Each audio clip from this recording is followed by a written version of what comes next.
Hello guys, this is Ashutosh welcoming you all in this new lecture of mechanics. तो mechanics series का जो हमारा lecture आ गया है सिस्टम ऑफ पार्टिकल्स के बारे में हम पढ़ रहे थे। तो लास्ट क्लास में हमने सिस्टम ऑफ पार्टिकल्स के लिए कुछ कंटिन्यूस बॉडी के लिए हमने क्या निकाल लिया, सेंटर ऑफ मास। तो सिस्टम ऑफ पार्टिकल्स का यह कौन सा आ गया, थर्ड लेक्चर आ गया।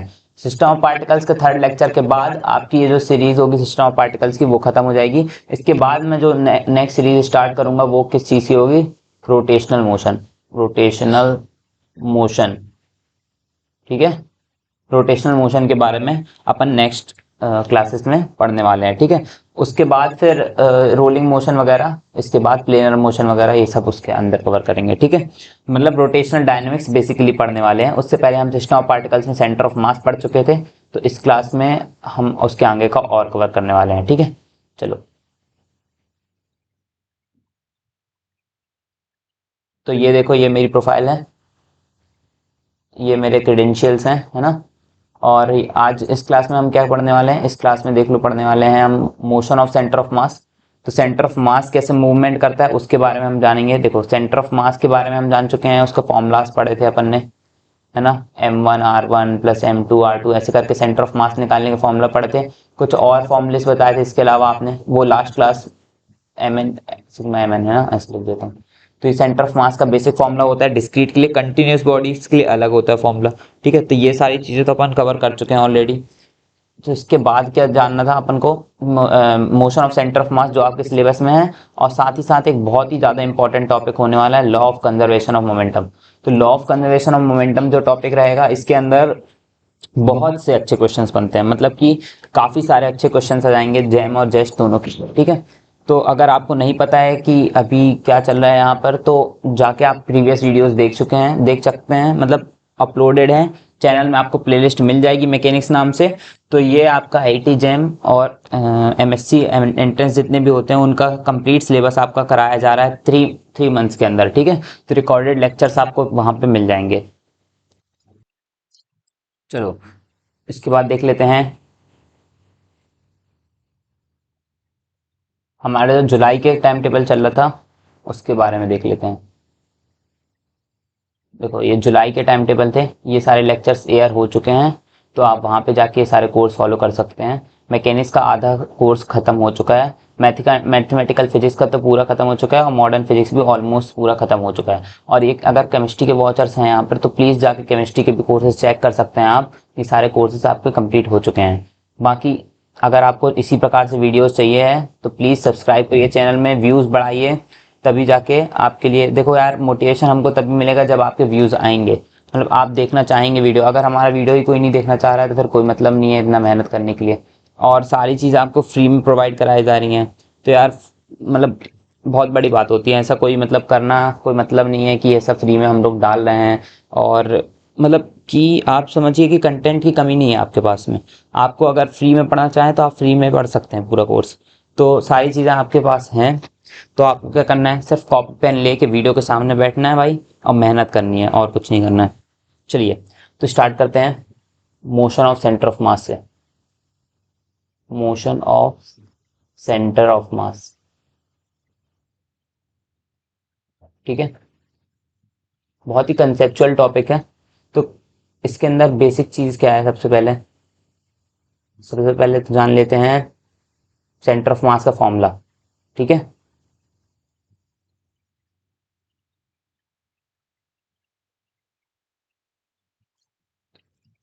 सेंटर ऑफ मास का फॉर्मूला सबको पता होगा, है ना। आर सी यू एम को कैसे लिखते हैं, m1 r1 vector plus m2 times r2 vector. ये किस केस के लिए, जब डिस्क्रीट केस की बात कर रहा हूँ, mn rn वेक्टर, ऐसे करके समेशन हो जाएगा upon m1 plus m2 plus ऐसे करते करते mn तक समेशन हो जाएगा। मतलब क्या है, sigma mi ri upon sigma mi, ठीक है। i की वैल्यू 1 से n तक, ठीक है। i की वैल्यू यहाँ भी 1 से n तक, समझ में आया? ये हमारा फॉर्मूला था, है ना, किसका,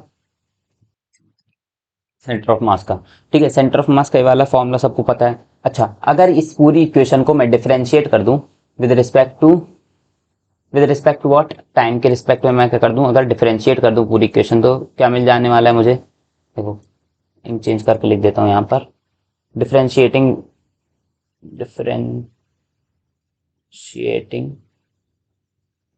the above equation with respect to time. Time के रिस्पेक्ट में अगर अगली इक्वेशन को मैं क्या कर दूं, डिफरेंशिएट कर दूं, क्या मिल जाएगी नई इक्वेशन मुझको, D R C U M by D T equals to, इन सब का डिफरेंशिएशन होगा तो m1 तो कांस्टेंट रहेगा। सबसे पहले क्या 1 अपॉन सिग्मा एम आई वाली टर्म को बाहर लिख लेता हूँ, है ना, I equals to 1 to n, ठीक है। ये वाला इसका तो कोई डिफरेंशिएशन हो, ये कांस्टेंट है क्योंकि, और m1 और dr1/dt m2 प्लस dr2/dt, ऐसे करते करते mn drn/dt, ये टर्म्स आपकी बन जाएंगी कुछ इस प्रकार से, है ना। उसके आगे क्या हो जाएगा, इसको क्या बोल सकता हूँ मैं, वेलोसिटी ऑफ सेंटर ऑफ मास बोल सकता हूँ, वेलोसिटी ऑफ सेंटर ऑफ मास। अच्छा, ये तो सिमिलर वैसी के वैसे ही उतार सकता हूँ, है ना। ये क्या है, वन डिनोमिनेटर में मेरा क्या है, समेशन है, सारे मासेस क्या है, केवल समेशन वहां पे रखा हुआ है। क्या हो जाएगा, इसको dr/dt की टर्म को क्या लिख दूंगा, v1 लिख दूंगा, फर्स्ट पार्टिकल की वेलोसिटी को v1 लिख दे रहा हूँ, है ना। सिमिलरली m2 v2 लिख दूंगा इसको, और आगे चलते जाते mn vn लिख दूंगा। ऐसे लिख सकता हूँ, किसी को कोई प्रॉब्लम तो नहीं है इसमें। अगर नीचे टर्म क्या बन जाएंगी मेरी, m1 m plus m2 plus m3, ऐसे करते करते mn तक मेरी सारी टर्म्स बन जाएगी, है ना।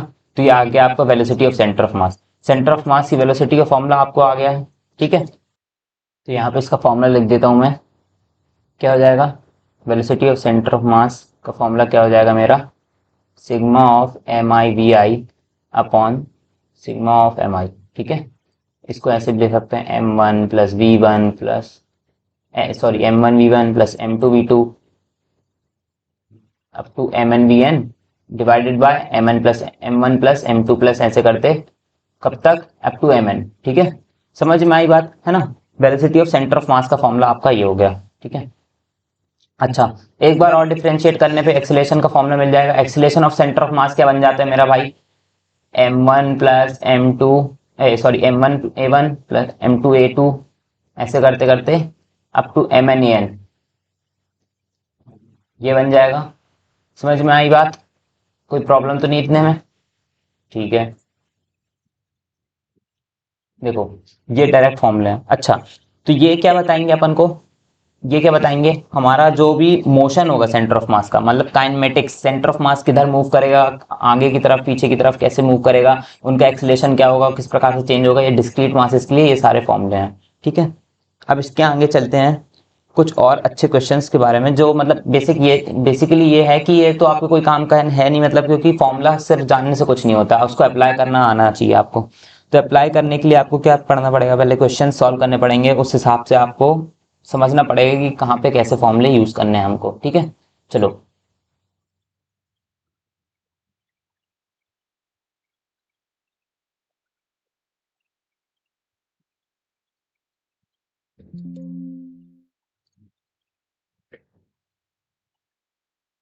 चलो एक क्वेश्चन लिखो नेक्स्ट स्लाइड में। क्वेश्चन में क्या बोल रहा है, क्वेश्चन आपसे एक पूछ रहा है, देखो यहाँ पे दिया है 1 kg का मास, ये क्या है, 1 kg का मास दिया हुआ है यहाँ पे।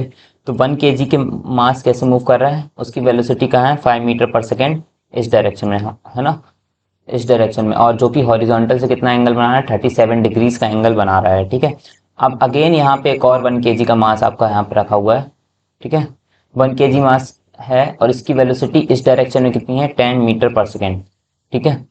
10 मीटर पर सेकेंड है, और ये भी हॉरिजॉन्टल से कितना 37 डिग्री बना रहा है, लेकिन इस साइड में, मतलब निगेटिव साइड में, है ना, एंटी क्लॉकवाइज। और ये क्या बना रहा है, सॉरी, ये एंटी क्लॉकवाइज बना रहा है और ये क्लॉकवाइज बना रहा है, ठीक है। तो अब आपको क्या बताना है, velocity of centre of mass of these two particles, centre of मास की वेलोसिटी क्या होगी, ये बताना है। चलो पॉज करो वीडियो को, ट्राई करके देखो क्वेश्चंस को, ट्राई किया, मैं सॉल्व करूं क्या, देखो। तो क्वेश्चन को कैसे सॉल्व करना है, बहुत सिंपल है।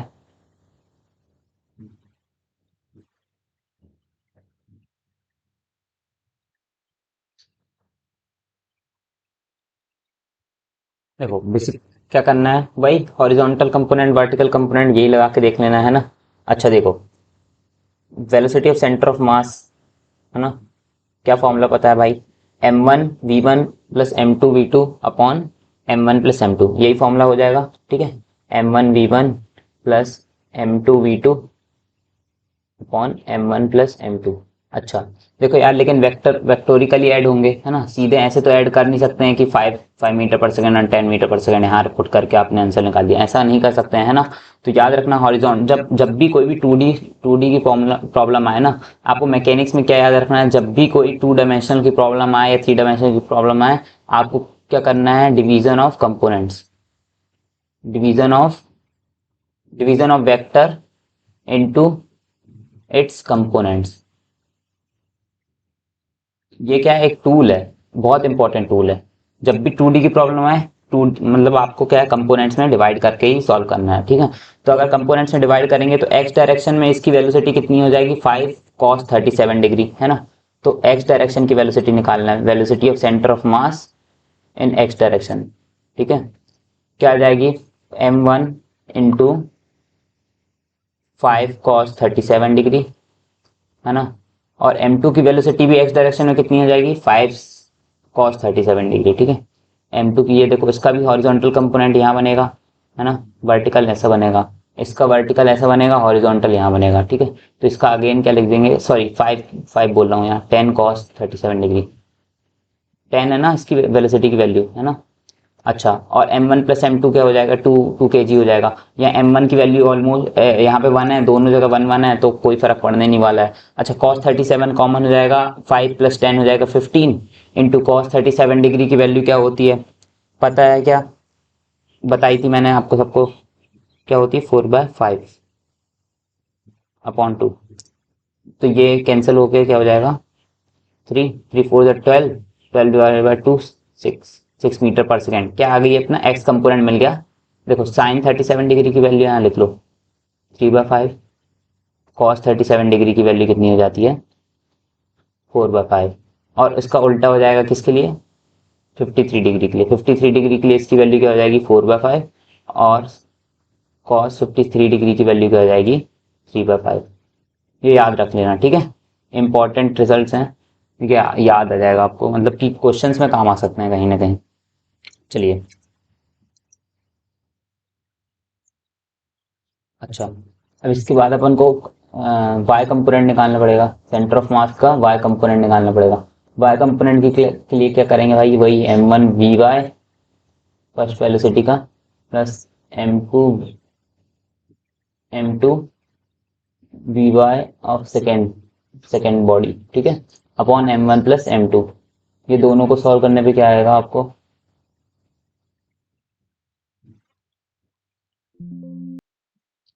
तो इसको सॉल्व करने पे क्या आ जाएगा भाई, vy अपन को निकालना है ना, सेंटर ऑफ मास का।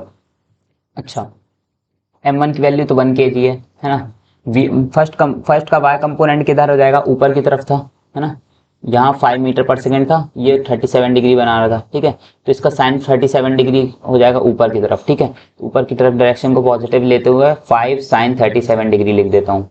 अच्छा, इतनी बात समझ में आई। अच्छा, सेकंड वाले मास मास के भी मतलब सेकंड वाले बॉडी का भी मास कितना था, 1 kg था। ठीक है, अब सेकंड वाली बॉडी ऐसे जा रही थी कुछ 10 मीटर पर सेकेंड से, और यहाँ था 37 डिग्री एंगल। अच्छा, इसका वर्टिकल कंपोनेंट नीचे की तरफ बनेगा 10 sin 37 डिग्री, लेकिन नीचे की तरफ है इसलिए माइनस साइन लग जाएगा, 10 sin 37 डिग्री लिख दो यहाँ पे। ठीक है, अच्छा, upon divided by mass, masses add हो जाएंगे m1 प्लस m2, है ना, सॉरी, तो ये टोटल 2 हो जाएगा।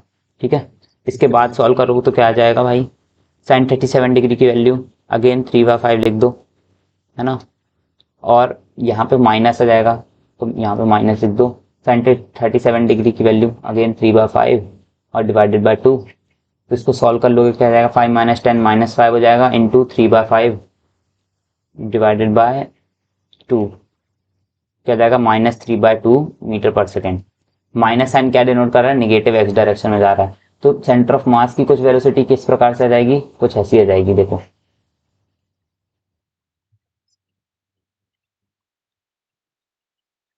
तो ये आ गई अपनी वैल्यू, है ना। तो कुल मिला के आपका फाइनल क्या बन जाने वाला है, तो मेरी नेट वेलोसिटी कुछ इस प्रकार से मिल जाएगी। Velocity of centre of mass क्या आ जाएगी, आई कैप डायरेक्शन में कितनी वेलोसिटी है 6 मीटर पर सेकेंड है ना, तो 6 आई कैप प्लस -3/2 के किस डायरेक्शन में, जे कैप में, तो ये बन जाएगी। अच्छा अगर इसका मैग्नीट्यूड निकालने बोल दे सेंटर ऑफ मास का, तो क्या निकाल देगा, ऐसे निकल जाएगा कुछ मैग्नीट्यूड आपका, √6² प्लस -3/2 का होल स्क्वायर। ठीक है, ये आपका आ जाएगा मैग्नीट्यूड। 6² 36 आ जाएगा, इसकी वैल्यू क्या आ जाएगी 9/4। ऑब्वियसली इसको सॉल्व कर देंगे तो आपका मैग्नीट्यूड भी आ जाएगा, है ना।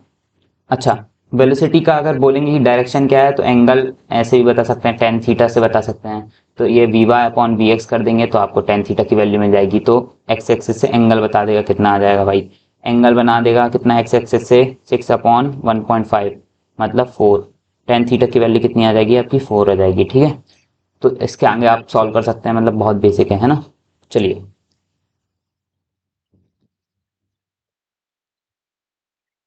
अच्छा, एक खास प्रकार के क्वेश्चन मैंने और करवाए थे आपको लास्ट टाइम। देखो वो कैसे क्वेश्चन करवाए थे, ये मान के चलो, ये एक मेरा मास होता था m1, 2 पार्टिकल सिस्टम के जो मैंने क्वेश्चंस करवाया था, ये मेरा मास था m2 है ना।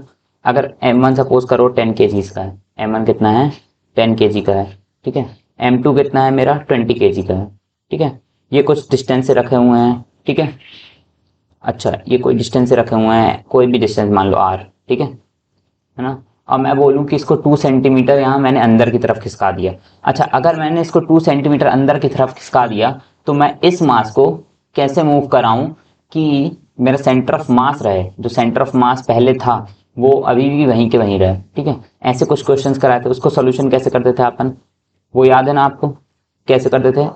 आर सेंटर ऑफ मास, ये अपन को पता था formula m1r1 plus m2r2 upon m1 plus m2। ठीक है, ये होता था, इसको क्या कर दिया था अपन ने dr/cum कर दिया था, dr1 m1 plus m2 dr2 upon m1 plus m2।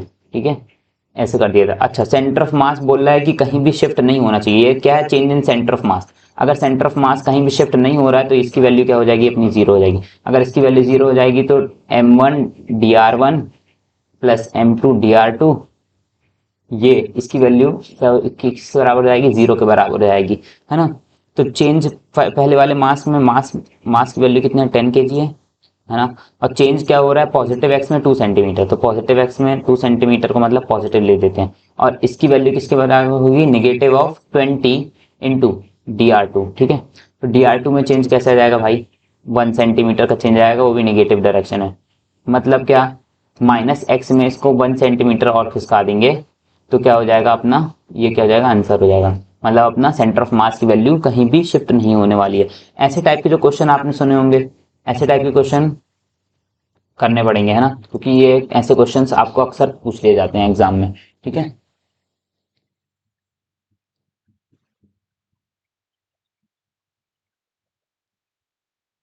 एक और क्वेश्चन इसी टाइप का देखो, लिख लो। क्या होगा इसमें, क्या बोल रहा है, एक बॉडी आपको दी है जिसका वेट है कितना 10 kg, है ना। यहाँ पे 30 kg का एक और मास रखा हुआ है। अच्छा ठीक है, 30 kg का मास रखा हुआ, अगर इसको मैंने शिफ्ट कर दिया कितना सेंटीमीटर से 7 सेंटीमीटर से, तो इसको कितना सेंटीमीटर शिफ्ट करूंगा कि सेंटर ऑफ मास, मेरा सेंटर ऑफ मास कितना शिफ्ट हो जाए, शिफ्टेड बाय 1 सेंटीमीटर। इसको कैसे सॉल्व करोगे, क्वेश्चन सॉल्व करके देखो, है ना। सिमिलर फॉर्मूला लगा के देखो, dr/cum का फॉर्मूला क्या आ जाएगा अपना, m1 dr1 plus m2 dr2 upon m1 plus m2, यही आता है फॉर्मूला। ठीक है, अच्छा dr/cum की वैल्यू कितनी है भाई, dr/cum कितना शिफ्ट करवाना चाह रहे हैं, इसकी वैल्यू सेंटर ऑफ मास की वैल्यू कितना शिफ्ट कराना चाह रहा है 1 सेंटीमीटर शिफ्ट कराना चाह रहा है, तो ये लिख देंगे। अच्छा m1 dr1 है ना, m1 की वैल्यू मेरी कितनी थी भाई, m1 की वैल्यू मैं 10 kg मान लूँ, dr1 की वैल्यू मेरी ऑब्वियसली आ जाएगी 7 सेंटीमीटर। ठीक है, अच्छा m2 की वैल्यू मेरी कितनी है 30, और फिर उसके बाद dr2 का अपन को कैलकुलेट करना है। अच्छा इसके बाद क्या करना है, m1 प्लस m2 की वैल्यू कितनी आ रही 40 आ जाएगी। अच्छा यहाँ पे मल्टीप्लाई कर दो, ये 40 हो जाएगा, 7 7 ये 70 हो जाएगा प्लस 30 dr2, ठीक है, इसको सॉल्व करोगे तो क्या जाएगा, dr2 की वैल्यू क्या जाएगी आपकी -1 सेंटीमीटर। मतलब कि अगर उसको ऊपर शिफ्ट कर रहे हैं तो इसको नीचे की तरफ -1 सेंटीमीटर शिफ्ट करने पे हमारा सेंटर ऑफ मास 1 सेंटीमीटर की तरफ शिफ्ट हो जाएगा ऊपर की डायरेक्शन में। ठीक है, sorry guys, there is some kind of glitches are there due to which I cannot use PowerPoint anymore। तो प्लीज़ ये आपके ये जो ऊपर पट्टी लिखी आ रही है और ये ऐसा नीचे तक आएगा, फुल स्क्रीन का यूज़ नहीं कर सकता मैं इसमें, क्योंकि फुल स्क्रीन में शायद पेन सपोर्ट नहीं कर रहा है ना। तो प्लीज़ यार इसमें ही काम चला लेंगे, वैसे कोई दिक्कत नहीं होने वाली है, अपने पास काफ़ी स्पेस रहेगा लिखने में, है ना। ठीक है, चलो तो आगे बढ़ते हैं अपने नए टॉपिक के लिए। तो नया टॉपिक क्या है अपना, उसके ऊपर ध्यान देते हैं। नया टॉपिक अपना मोशन ऑफ सेंटर ऑफ मास के अंदर। देखो अभी तक अपन ने क्या समझा है कि मतलब ये जो क्वेश्चंस आपको करने हैं वो कैसे करने हैं, है ना। अब इससे अपन डिराइव करने वाले हैं कुछ बहुत ही बढ़िया चीज़ें, उसको ध्यान से देखते हैं। ठीक है, आपको क्या पता है acceleration of centre of mass क्या होता है अपना, एक्सेलरेशन ऑफ सेंटर मास होता है m1a1 plus m2a2 up to what mn ठीक है, ठीक है, यही होता है सेंटर ऑफ मास का। अच्छा, m1 प्लस m2, अगर मैं क्या करूं इस पूरी टर्म को क्या बोल दूं, मास m, टोटल मास m बोल दूं, सिस्टम का मास क्या बोल दूं, मास ऑफ सिस्टम बोल दूं, है ना, मास ऑफ सिस्टम, है ना। अगर ऐसा मैं बोल दूंगा तो मैं किसको इस प्रकार से लिख सकता हूँ, mass of system into acceleration of centre of मास। ये पूरी टर्म को उठा के मैं इधर ले आया, शिफ्ट कर दिया। ठीक है, उसके बाद मैं क्या लिख सकता हूँ यहाँ पे m1a1 plus m2a2 plus m2a2 ऐसे करके अप टू वॉट mnan। ठीक है, ऐसे करके लिख सकता हूँ। अच्छा, अब ये वाली टर्म क्या हो रही है, मान के चलो मेरे पास एक बॉडी का सिस्टम है, ध्यान से समझना, बहुत ही बढ़िया चीज़ है यहाँ पे, है ना। ये मेरा सिस्टम था पूरा, है ना, इसका 4 बॉडीज का सिस्टम मान के चलो। ठीक है, केवल कितनी थी, चार बॉडीज थी या 4 पार्टिकल्स बोल सकते हो। ठीक है, अच्छा, इसका एक्सेलरेशन a1 था, इसका एक्सेलरेशन a2 था, इसका a3 था, इसका कहीं a4 था। ठीक है, चारों का एक्सेलरेशन हो रहा था। तो इन चारों का एक्सेलरेशन पे इन पे इंडिविजुअल फोर्स की तरह बोल सकता हूँ कि इनके ऊपर जो फोर्स लग रहा है उसका m1a1 को क्या बोल दूंगा, force on m first body, है ना, फर्स्ट पार्टिकल पे जितना फोर्स लग रहा है उसको f1 बोल दूंगा। ठीक है, सेकेंड पार्टिकल पे जितना फोर्स लग रहा है उसको f2 बोल दूंगा, थर्ड पार्टिकल पे जितना फोर्स लग रहा है उसको f3 बोल दूंगा, फोर्थ पार्टिकल वाले को f4 बोल दूंगा, ऐसे करके बोल सकता हूँ। अच्छा, इसी के साथ साथ क्या बोल सकता हूँ कि अगर पूरे सिस्टम पे जो फोर्स लग रहा होगा वो उससे उसको वो इसका कोई सेंटर ऑफ मास होगा, centre of mass let's guess यहाँ पे है। ठीक है, सेंटर ऑफ मास मेरा कहाँ पे है, यहाँ पे, इसको किसी और रंग से बता देता हूँ। ठीक है, सेंटर ऑफ मास मेरा ये है। ठीक है, इसका सेंटर ऑफ मास का एक्सेलरेशन क्या है, ACUM, है ना। और पूरे बॉडी का मास को मैं बोल सकता हूँ क्या, सेंटर ऑफ मास का कॉन्सेप्ट ही क्या है, पूरे बॉडी के मास का मैं क्या कर सकता हूँ कि सेंटर ऑफ मास पे मान सकता हूँ और उसके मोशन को स्टडी कर सकता हूँ। ठीक है, ये मेरा क्या था, सेंटर ऑफ मास का मेन कॉन्सेप्ट था। तो इसको मैं F net on the system लिख सकता हूँ।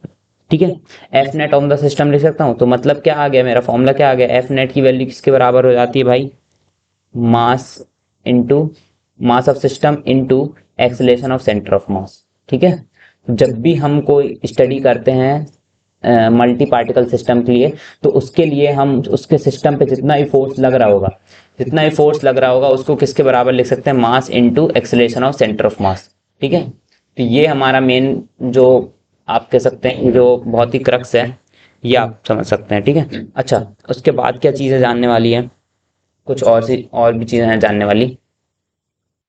एक चीज़ सोचो, ठीक है, अगर मेरे पास एफ नेट की वैल्यू जो है मेरी, एफ नेट की वैल्यू मेरी क्या है, 0 है। ठीक है, मास ऑन द सिस्टम क्या है मेरा, 0।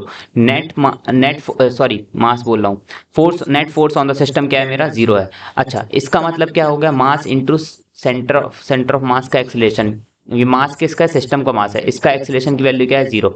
इसका मतलब क्या, सिस्टम का मास तो कैन नॉट बी 0, है ना, since mass of the system cannot be zero, so acceleration of center of mass would also would be 0 always। ठीक है, तो इसका मतलब क्या होता है, अगर एफ नेट की वैल्यू 0 है, इसका मतलब क्या है, डायरेक्टली सेंटर ऑफ मास के एक्सेलरेशन की वैल्यू 0 है। अच्छा, इससे आपको क्या समझ में आ रहा है, क्या इनका इंडिविजुअल एक्सेलरेशन a1 की वैल्यू 0, a2 की वैल्यू 0, है ना, इन सबको मैं ऐसे लिख सकता हूँ कि अप टू an सबकी वैल्यू क्या है मेरी, 0 है, ऐसा लिख सकता हूँ क्या, नहीं, ये लिखना करेक्ट नहीं है, ठीक है। इस एफ नॉ मतलब कि F net equals to zero does not implies as F one equals to zero, F two equals to zero, है ना, ऐसे करते करते F N equals to zero, ठीक है। इसका मतलब ये नहीं होता कि अगर एक सिस्टम पे कोई फोर्स नहीं लग रहा है तो मतलब इनके बीच में भी कोई भी इंडिविजुअल फोर्स नहीं हो सकते, है ना। ऐसा भी हो सकता है कि देखो मान के चलो ये वाले केस में क्या हो सकता है कि इन सब का समेशन, इन चारों का समेशन, देखो वेक्टर सबके अलग अलग है ना, सब पे कुछ ना कुछ फोर्स लग रहा है, लेकिन इनका समेशन क्या हो जाए मेरा जीरो के बराबर हो जाए, इनका समेशन क्या हो जाए, वेक्टोरिकल सम क्या हो जाए, जीरो के बराबर हो जाए, तो net force on the system तो जीरो ही हो जाएगा। लेकिन क्या इंडिविजुअल फोर्स जीरो है? नहीं, ऐसा बिल्कुल नहीं है, ठीक है। ये चीज याद रखना कि net force on the system, if लिख लो, if net force on the system, net force on the system is zero,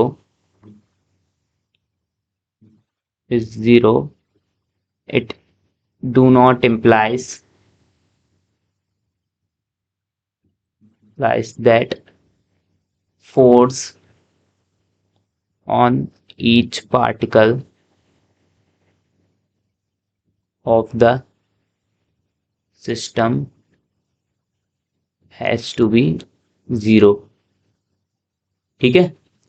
but it implies that acceleration of centre of mass is equals to zero, ठीक है।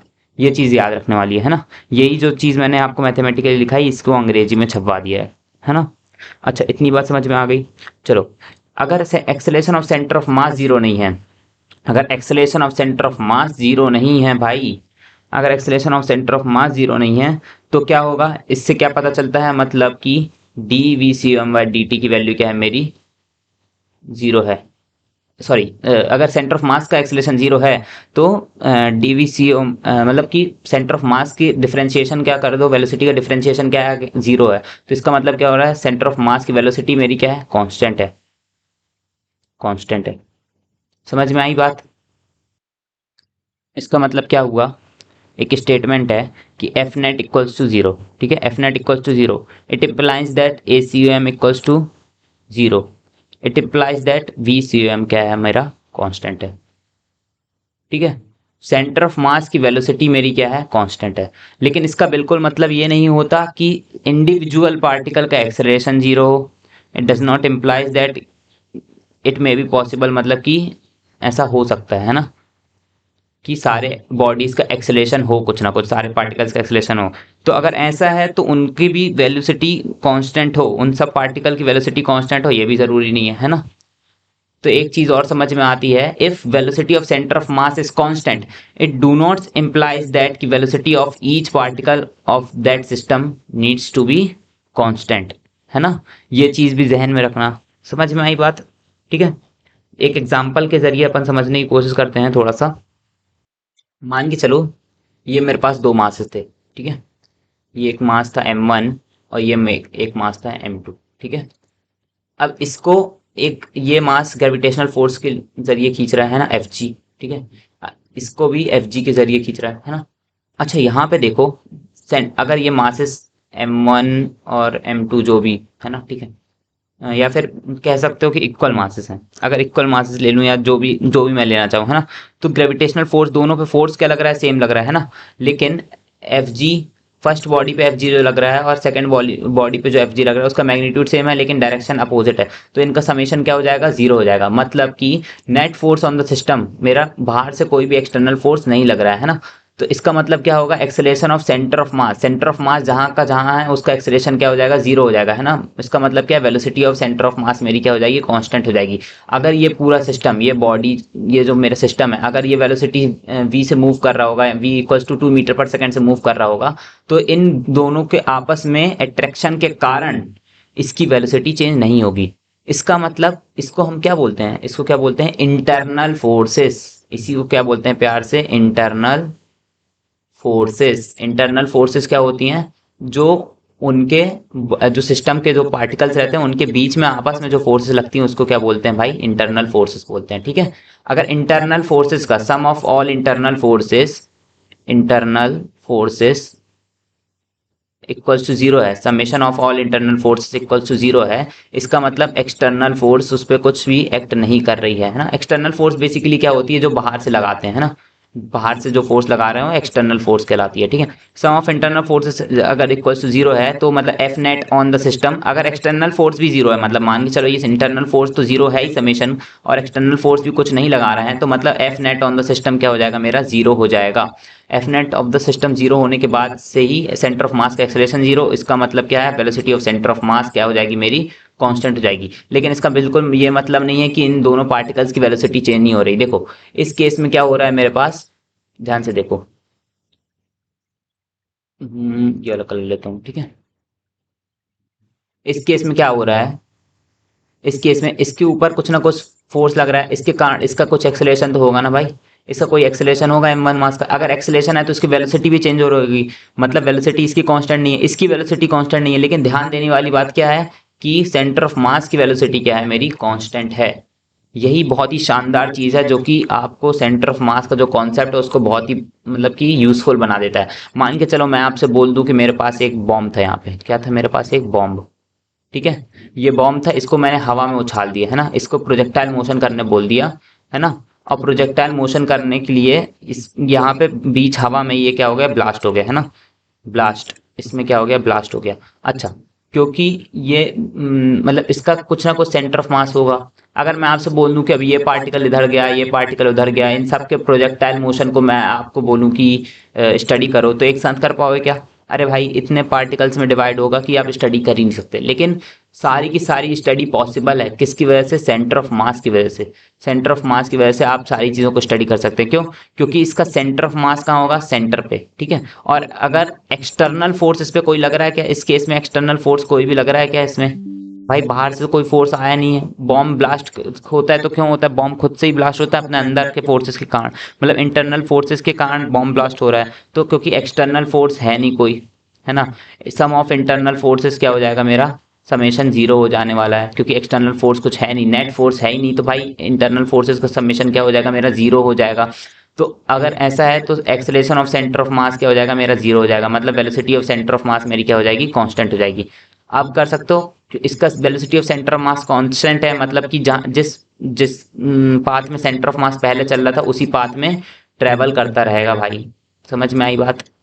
मतलब मान के चलो कि centre of मास मेरा कुछ इस प्रकार से चल रहा था पहले यहाँ तक, तो ब्लास्ट होने के बाद भी सेंटर ऑफ मास की वेलोसिटी मेरी ऐसे ही होगी। भले पार्टिकल एक दूर निकल जाए, ये वाला नीचे निकल जाए, लेकिन उनका सेंटर ऑफ मास इसी पाथ में ट्रेवल करेगा, ठीक है। तो प्रोजेक्टाइल मोशन की स्टडी कर सकते हैं इतने कॉम्प्लेक्स सिस्टम के लिए भी, ठीक है। यही फायदा है सेंटर ऑफ मास का। समझ में आया कि क्यों पढ़ रहे हैं सेंटर ऑफ मास? एक स्टेटमेंट नोट कर लो यहाँ पे। ये स्टेटमेंट क्या है, if the system if the system is initially at rest and no external force, no external net force is acting on the system,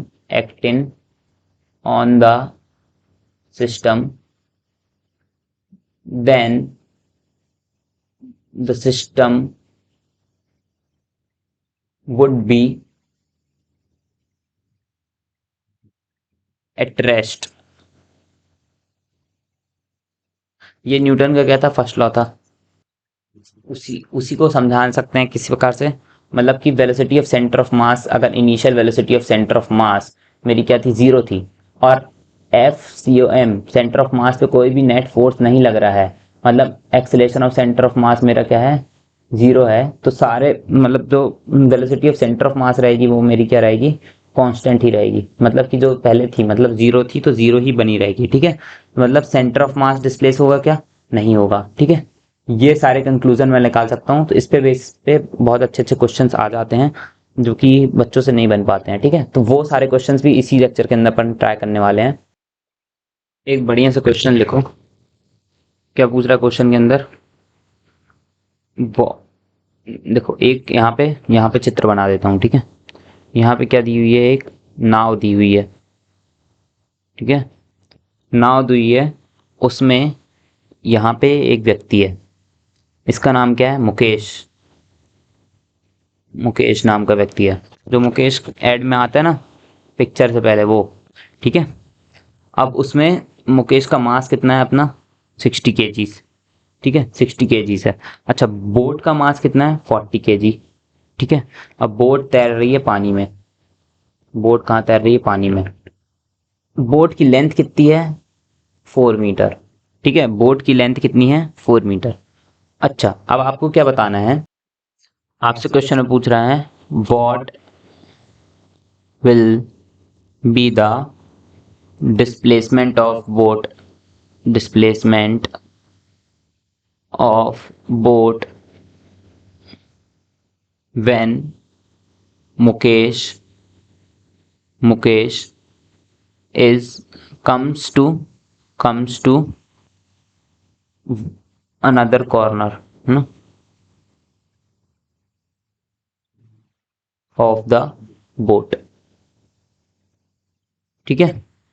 अगर बोट के अनदर कॉर्नर पे चला गया, इस कॉर्नर पे खड़ा था, है ना, मुकेश क्या खड़ा था? इस कॉर्नर पे खड़ा था। अब अगर बोट के दूसरे कॉर्नर पे चले जाएगा तो बोट का डिस्प्लेसमेंट कितना होगा वो आपको कैलकुलेट करके देना है। ठीक है, समझ में आया क्वेश्चन? इस कॉर्नर पे मुकेश खड़ा हुआ है। ठीक है, इस कॉर्नर पे खड़ा हुआ है मुकेश। ठीक है, समझ में आ गया क्वेश्चन? क्या बोला था क्वेश्चन में कि इस कॉर्नर में अगर मुकेश खड़ा है तो इस दूसरे कॉर्नर में आएगा तो जब ये यहां से यहां तक आएगा तो बोर्ड कितना डिस्प्लेस होगी। ठीक है, ये आपको निकालना है। चलो पॉज करके ट्राई करने की कोशिश करो फिर से। किया? ट्राई किया? चलो मैं बताऊं। अब देखो, इसमें आपको जो बोर्ड को डिस्प्लेसमेंट निकालना है वो किसके रिस्पेक्ट में निकालना है? With respect to what? Ground. Ground के रिस्पेक्ट में निकालना है। ये ग्राउंड है मेरा। ठीक है, ग्राउंड को क्या मैं ले रहा हूँ? रेस्ट पे ले रहा हूँ। अच्छा, मेरा मुकेश यहाँ पे खड़ा है। यहाँ से डायग्राम दोबारा बना देता हूँ। मुकेश कहाँ खड़ा है? यहाँ पे खड़ा है, इस कॉर्नर पे खड़ा है। ठीक है, बोट में पानी, ये बोट के बाहर पानी पानी हो गया। ठीक है। अच्छा, ये बोट की लेंथ है 4 मीटर। अब मुकेश अगर राइट की तरफ मूव करेगा, मुकेश अगर कहाँ राइट की तरफ मूव करेगा तो बोट पीछे की तरफ जाएगी। ये नेचुरल इंस्टिंक्ट है, आपको पता चले जाएगा। बोट पीछे की तरफ जाएगी ना। अगर आप कभी भी किसी चीज के ऊपर जब मान के चलो, ऐसे गाड़ी है ना, गाड़ी में क्या करते हो? अगर आप, या साइकिल है, साइकिल में आप बैठो, नीचे पांव टेको, पेडल मत मारो, और अगर आगे की तरफ बढ़ना चाहोगे साइकिल में, तो मतलब कि पीछे की तरफ जाना चाहिए साइकिल। अगर साइकिल में आगे की तरफ, कहने का इट मीन्स दैट कि मतलब जमीन में जब आप आगे पुश करोगे तो साइकिल पीछे की तरफ जाना चाहिए, और पीछे पुश करोगे तो आगे की तरफ जाएगी। सिमिलरली जब आप बोट में भी कभी चढ़े होंगे अगर, तो देखेंगे कि जैसे ही आप आगे चढ़ेंगे तो आगे की तरफ मूव करना चलेंगे तो बोट पीछे आएगी। ठीक है, क्योंकि यहाँ पे सेंटर ऑफ मास, क्योंकि एक्सटर्नल फोर्स तो लग नहीं रहा है ना। Force on centre of mass क्या है मेरा? 0 है। Force on centre of mass क्या है मेरा? 0। अगर force on centre of mass 0 है, मतलब acceleration of centre of mass is also equals to 0। It means that velocity of centre of mass is what? Constant. और इनिशियली दिया गया था कि जो ये बोट है वो रेस्ट पे है। ठीक है, बोट क्या है? रेस्ट पे थी मेरी, है ना। तो इनिशियल वेलोसिटी क्या थी सेंटर ऑफ मास की? 0। तो final velocity, this implies that final velocity of centre of mass will also be equals to 0। इतनी बात समझ में आ गई, है ना? इतनी बात समझ में आ गई। अगर ऐसा है तो displacement of centre of mass equals to क्या होगा? m1 dr1 plus m2 dr2। To body system है ना, एक तो मुकेश और एक तो बोट। ठीक है, दो ही बॉडीज हैं, m1 प्लस m2। ठीक है, ये होगा। अच्छा, अगर ये velocity of centre of mass 0 है तो मतलब डिस्प्लेसमेंट सेंटर ऑफ मास का हुआ ही नहीं। अगर इसकी वैल्यू 0 हो गई तो अपन कैसे सॉल्व करेंगे? m1 की वैल्यू क्या आ जाएगी? देखो, अब देखो डिस्प्लेसमेंट बहुत ध्यान से देखना। ये अगर एक कॉर्नर से दूसरे कॉर्नर तक जाएगा तो इसने ग्राउंड के रिस्पेक्ट में कितना ट्रेवल किया? सोच के बताओ, सोच के बताओ, सोच के बताओ। देखो, ये मनोज, जो सॉरी मनोज बोल रहा हूं, मुकेश, मुकेश जो है वो यहां से इस एंड तक 4 मीटर तक ट्रेवल करता है। ठीक है, लेकिन किसके रिस्पेक्ट में ट्रेवल कर रहा है? एक कॉर्नर से दूसरे कॉर्नर, बोट के रिस्पेक्ट में। किसके रिस्पेक्ट में? बोट के रिस्पेक्ट में ट्रेवल कर रहा है। ये बहुत इंपॉर्टेंट बात हो जाती है। क्यों? बोट के रिस्पेक्ट में अगर यहां से यहां तक ट्रेवल कर रहा है 4 मीटर, तो उस 4 मीटर बोट के रिस्पेक्ट में ट्रेवल किया, लेकिन बोट खुद खुद बोट भी तो थोड़ा पीछे है ग्राउंड के रिस्पेक्ट में। तो अगर ये आगे आगे ट्रेवल किया 4 मीटर और बोट पीछे आई x मीटर, है ना, क्योंकि हम x ले रहे हैं, बोट का डिस्प्लेसमेंट क्या ले रहे हैं, x ले रहे हैं, यहाँ से यहाँ तक गया 4 मीटर, बोट पीछे आ गई x with respect to ground.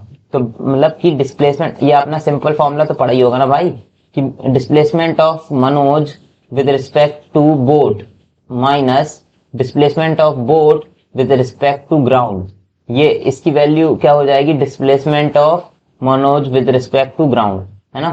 तो अगर आप ये निकालने की कोशिश करोगे तो इसकी वैल्यू क्या है मेरी, डिस्प्लेसमेंट ऑफ क्या बोलते हैं, Manoj with respect to boat क्या है, 4 मीटर, है ना, उसकी वैल्यू है माइनस, है ना, माइनस एक्स, ठीक है। बोट का डिस्प्लेसमेंट कितना हो रहा है, एक्स, ठीक है। ये आ गया आपका, क्या हो जाएगी इसकी वैल्यू, क्या हो गई 4 माइनस एक्स। समझ में आई, समझ में आया कैसे किया मैंने, ठीक है। तो m1 मास कितना है उसका 60, अच्छा, और डिस्प्लेसमेंट कितना है 4 माइनस एक्स, ठीक है। मनोज का डिस्प्लेसमेंट 4 माइनस एक्स। अच्छा, ग्राउंड के रिस्पेक्ट में बोट का डिस्प्लेसमेंट कितना है, एक्स है, और बोट का मास 40 है, और ये इन दोनों को प्लस करने पे 100 आ जाएगा, ठीक है। समझ में आया। तो इसकी वैल्यू टोटल क्या बन जाएगी आपकी, 60 minus, sorry 60 into 4 minus x की वैल्यू क्या आ गई, माइनस 40 एक्स, ठीक है। इससे एक्स कैलकुलेट कर लोगे आप, क्या हो जाएगी वैल्यू, यहाँ पे लिख रहा हूँ नेक्स्ट पेज में, तो 6 4 होता है ना, minus 60x equal to minus 40x, इसकी वैल्यू हो जाएगी x equals to 240 divided by 20 is equals to 240 divided by 20 करोगे तो क्या आ जाएगा आपका 12 मीटर, ठीक है। Sorry sorry sorry, this such mistake, क्योंकि ये देखो एक माइनस साइन यहाँ पे लेगा ना, देखो एक इसका इसका ये बोर्ड के रिस्पेक्ट में आगे किया 4, है ना, ठीक है, और ग्राउंड के रिस्पेक्ट में, सॉरी 4 नहीं, 4 माइनस एक्स किया है ना, ये आगे कितना किया 4 माइनस एक्स ट्रेवल किया है ना, और ये पीछे किया एक्स, ठीक है। तो जब इसको अगर डिस्टेंस को हम पॉजिटिव लेके चल रहे हैं तो यहाँ इसको हमको क्या लेना पड़ेगा, माइनस एक्स, मतलब निगेटिव लेना पड़ेगा। निगेटिव लेंगे तभी काम बनने वाला है, क्यों, क्योंकि एक डिस्टेंस पॉजिटिव है, अगर इसको 4 माइनस एक्स आगे की तरफ मूव करने को पॉजिटिव ले रहा है तो ये एक्स निगेटिव पीछे मूव कर रहा है ना, इसलिए इसको निगेटिव अगर ले लेंगे, निगेटिव लोगे तो ये जब इधर साइड जाएगा तो ये पॉजिटिव बन जाएगा, है ना, दूसरी साइड जाएगा तो ये पॉजिटिव बन गया, तो इसको पॉजिटिव कर लेना। इससे क्या हो जाएगा, आपकी वैल्यू हो जाएगी ये 100 हो जाएगा, अगर 100 हो जाएगा तो इसकी वैल्यू हो जाएगी 2.4 मीटर, ठीक है। फाइनल आंसर ये आ जाएगा। समझ में आया क्वेश्चन, क्या बोला था क्वेश्चन के अंदर, ठीक है। चलो एक ऐसे ही क्वेश्चन और करते हैं, सारे क्वेश्चन जो भी है एस सी वर्मा सर की बुक के हैं, ठीक है। देखो इस क्वेश्चन में हमारे पास ये जो क्वेश्चन है इसमें क्या बोल रहा है, दो ऑब्जेक्ट्स मतलब दो पर्सन्स खड़े हुए हैं ए एंड बी, कहाँ पे, एक बोट पे खड़े हुए हैं। अच्छा, उसमें क्या, ये जो बोट है उसका वेट आपको दिया है 40 केजीज, पर्सन ए का वेट दिया आपको 50 केजीज, पर्सन बी का वेट दिया आपको 60 केजीज, और बोट की खुद की लेंथ है 4 मीटर। अब ये क्या बोल रहा है, ये बोट पानी में तैर रही है, ठीक है, इनिशियली एट रेस्ट पे है, इनिशियली कहाँ पे है, रेस्ट पे है। अब ये बोल रहा है कि अगर ए वाला जो पर्सन रहेगा वो 2 मीटर से आगे बढ़ गया और बी वाला भी पर्सन 2 मीटर आगे बढ़ गया, मतलब कि ये 4 मीटर की बोट में ये दोनों मिलके सेंटर पे आके खड़े हो गए। अगर दोनों सेंटर पे आके खड़े हो जाएंगे, है ना, तो आपको क्या कैलकुलेट करना है, displacement of boat, displacement of boat वो किधर होगा वो आपको कैलकुलेट करना है, ठीक है। तो चलो पॉज करो, खुद से ट्राई करके देखो, वरना फिर सॉल्यूशन देखना, ठीक है।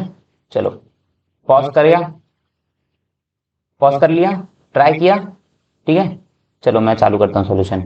मान के चलो डिस्प्लेसमेंट ऑफ बोट है x मीटर फ्रॉम सेंटर, है ना, ये सेंटर से ग्राउंड के रिस्पेक्ट में x मीटर आगे बढ़ गई है बोट, है ना, ये इसके रिस्पेक्ट में, ग्राउंड के रिस्पेक्ट में कितना पीछे आ गया भाई, अगर बोट x आगे गई है ना, और ये 2 पीछे आया है तो ये कितना हो गया, x माइनस 2 चल गया है ना, ग्राउंड के रिस्पेक्ट में x माइनस 2 चल गया है, कोई शक तो नहीं, ठीक है।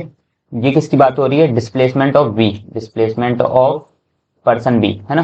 देखो ना भाई, ये अगर कोई यहाँ पे ऐसा खड़ा हुआ है ना, अगर ये एक ट्रॉली पे रखा हुआ है, ठीक है, ट्रॉली खुद तो बढ़ गई है एक्स, ठीक है, ये कितना पीछे की तरफ आ गया 2, है ना। ये समझो सिंपल सिंपल सा गणित है, ये x आगे बढ़ता जा रहा है लेकिन ये पीछे की तरफ चल रहा है 2, तो ये मान के चलो ये यहाँ शुरुआत में था, है ना, ये इतना आगे बढ़ गया, है ना। अच्छा ठीक है, अब मान के चलो ये यहाँ पे कोई ऑब्जेक्ट खड़ा था, ठीक है, अब वो यहाँ x के कारण यहाँ बढ़ गया और ये खुद जिस ऑब्जेक्ट पे खड़ा हुआ था उस पे कुछ ना कुछ पीछे बढ़ गया, तो इसकी नेट डिस्टेंस तो इतनी हुई ना, तो माइनस कर दिया ना, बस यही सिंपल गणित है। अगर आपको मतलब ये समझ में आ रहा है तो बहुत अच्छी बात है, वरना वीडियो को दोबारा पॉज करके देखना पड़ेगा आपको, ठीक है। वीडियो दोबारा पॉज करके देखिए, फिर से समझाऊं क्या, समझ में आ गया ना, ठीक है। तो क्या हो जाएगा, x माइनस टू डिस्प्लेसमेंट हो जाएगा। अच्छा उधर ही पे डिस्प्लेसमेंट ऑफ a कितना हो जाने वाला है, क्योंकि देखो x ये आगे की तरफ बढ़ा है और ये उसमें भी 2x आगे बढ़ा है। अब ये पट है ना, कोई यहाँ पे चीज है, ठीक है, यहाँ पे एक व्यक्ति खड़ा है, या फिर रुक जाओ यहाँ पे मत खड़ा करो, कुछ ऐसा है, ये ट्रेन है मेरी, ट्रेन में तुम कहाँ पे खड़े हो, यहाँ पे, ये कौन सा डब्बा है, S4, ठीक है, ये कौन सा डब्बा है, S4, है ना।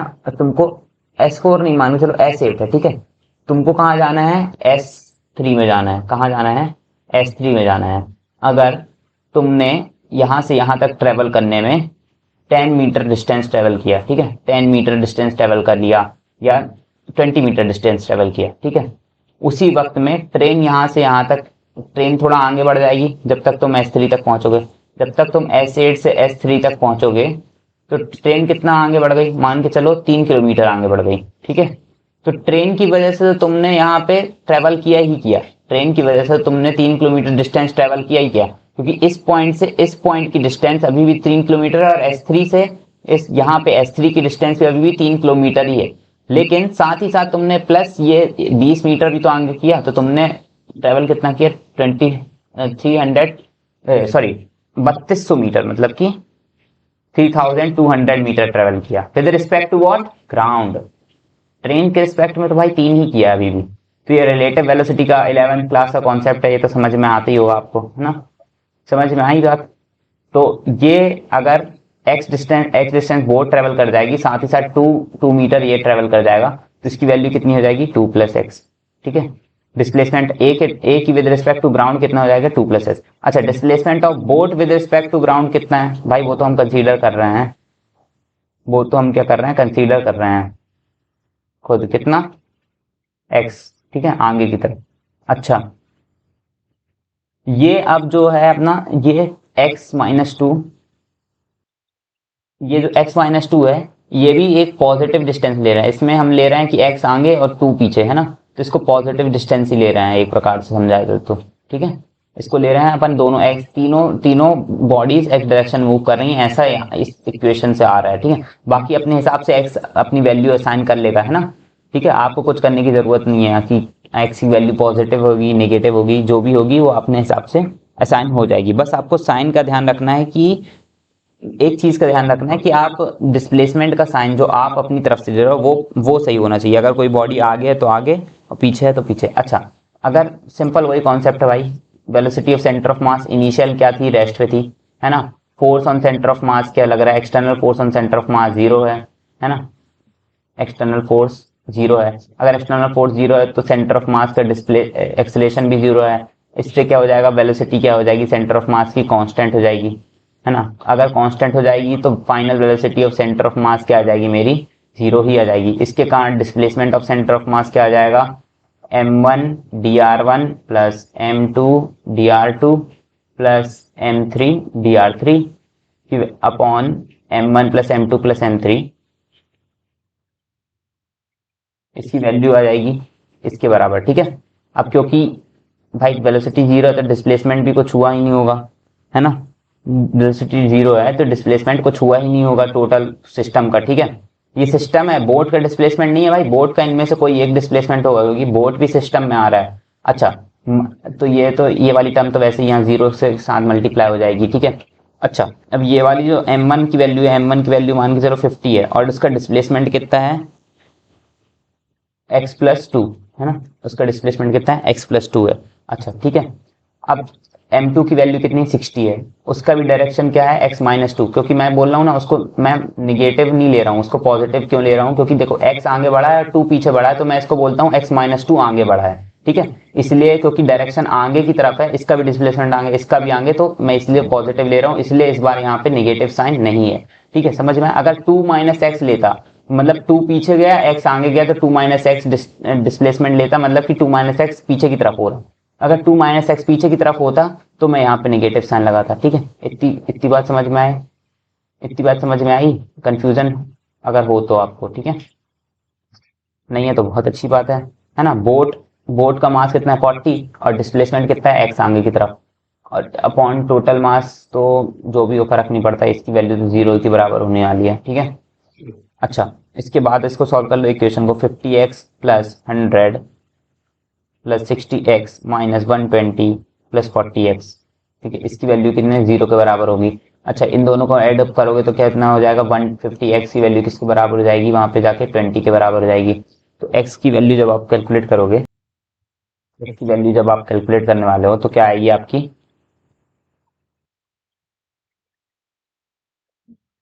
20/150, इसका मतलब 2/15 मीटर, ठीक है। 2/15 मीटर, और इसको कैलकुलेट करने पे आ जाएगा कुछ 13 सेंटीमीटर। आंसर क्या आ जाएगा आपका 13 सेंटीमीटर तक बोट शिफ्ट हो जाएगी, मतलब 0.13 मीटर, ठीक है। समझ में आई बात, है ना।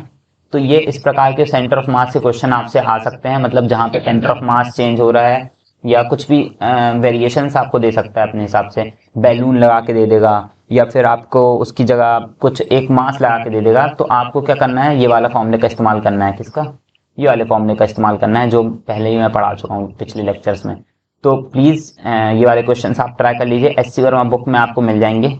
Centre of mass system of particles का जो चैप्टर है एससी वर्मा बुक में, उसमें काफी सारे आपको ये प्रॉब्लम्स मिल जाएंगे, है ना। अगर एससी वर्मा बुक का पीडीएफ नहीं है तो टेलीग्राम ग्रुप पे मैं सेंड कर दूंगा, ठीक है। टेलीग्राम ग्रुप और दोनों व्हाट्सएप ग्रुप, दोनों दोनों की लिंक है नीचे है, ठीक है। दोनों की लिंक आपकी नीचे है, तो सो प्लीज ज्वाइन कर लीजिए। वहां पे आप अपनी क्वेरीज वगैरह सारी चीजें पूछ सकते हैं, वहां पे अपने आपको क्लास की टाइमिंग्स के बारे में भी पता चलता रहेगा, ठीक है। डायरेक्टली आप मेरे से भी कांटेक्ट कर सकते हैं अगर आपको किसी प्रकार की क्वेरीज हैं सब्जेक्ट रिलेटेड या और कोई भी, ठीक है। चलो और आगे बढ़ते हैं अपने आज के टॉपिक्स के लिए। देखो, ये क्वेश्चन में दिया है कि एक कुमार नाम का लड़का खड़ा हुआ है किस पे, एक ट्रॉली पे। तो ट्रॉली में, ये जो ट्रॉली रखी हुई है ये एक फ्रिक्शनलेस सरफेस पे रखी हुई है, इसमें व्हील्स लगे हुए हैं। तो ट्रॉली का जो मास है कैपिटल एम है, और जो कुमार का मास है वो स्मॉल एम है। अच्छा, तो ये जो क्या करता है, कुमार क्या करता है, वी वेलोसिटी से आगे की तरफ ट्रेवल करना चालू कर देता है, ठीक है। अगर ये वी वेलोसिटी से आगे की तरफ ट्रेवल करेगा तो ट्रॉली किस स्पीड से पीछे की तरफ ट्रेवल करेगी, given that trolley initially rest पर है, ठीक है। समझ में आया क्वेश्चन, ट्रॉली इनिशियली रेस्ट पर थी। पॉज करके ट्राई करने की कोशिश करो, बनता तो बहुत अच्छी बात है। सिमिलर क्वेश्चन है, बिल्कुल इजी जैसे पहले कर रहे हैं, ठीक है। अच्छा देखो, पॉज करके ट्राई कर लिया हो तो देखो ये एफसीएम मेरा क्या हो जाएगा, 0 हो जाएगा। सेंटर ऑफ मास पे कोई भी फोर्स, एक्सटर्नल फोर्स नहीं लग रहा है। Acceleration of centre of mass again क्या लिख सकता हूँ मैं, 0 लिख सकता हूँ, मतलब velocity of centre of mass मेरी क्या हो जाएगी, कांस्टेंट हो जाएगी। अगर velocity of centre of mass constant होने वाली है, मतलब कि इनिशियल जितनी वेलोसिटी थी सेंटर ऑफ मास की, मतलब 0 थी, तो फाइनल भी वही रहेगी, final velocity of centre of मास भी क्या रहेगी, मेरी 0 रहेगी। अब टू पार्टिकल सिस्टम में भाई, टू पार्टिकल सिस्टम के लिए क्या रखे हैं, एक मास, वही अपना फॉर्मूला घिसा-पेटा formula, velocity of centre of mass का फॉर्मूला क्या होगा, ये लगा लो, m1 प्लस m2v2, क्योंकि वेलोसिटी पूछ रहा है ना, डिस्प्लेसमेंट नहीं पूछ रहा है, इसलिए वेलोसिटी वाला फॉर्मूला लगा लो, ठीक है। अच्छा, इसकी वैल्यू 0 है, इसकी वैल्यू मेरी क्या है, 0 है। तो m1 मास क्या हूँ, क्या ले रहा हूँ मैं, कुमार का मास ले रहा हूँ m, छोटा m, ठीक है। और उसकी वेलोसिटी कुमार की क्या है, अरे v with respect to what, with respect to trolley, trolley के रिस्पेक्ट में v वेलोसिटी चल रहा है ना। अगर ये इसको u वेलोसिटी से पीछे आ रही है ट्रॉली ग्राउंड के रिस्पेक्ट में, तो ग्राउंड के रिस्पेक्ट में रेफरेंस ऑफ फ्रेम मैं कहाँ कहाँ का पकड़ रहा हूँ, reference of frame, reference of frame कहाँ का पकड़ रहा हूँ भाई, ये ध्यान देने वाली बात है। कहाँ का पकड़ रहा हूँ, ग्राउंड का पकड़ रहा हूँ, ये बहुत ध्यान से समझ लो। ये बाकी सारे क्वेश्चंस में ही मैं ऐसे ही करते आ रहा हूँ, ठीक है। तो सारे क्वेश्चंस किसके रिस्पेक्ट में सॉल्व कर रहा हूँ मैं, विद रिस्पेक्ट टू ग्राउंड, ठीक है।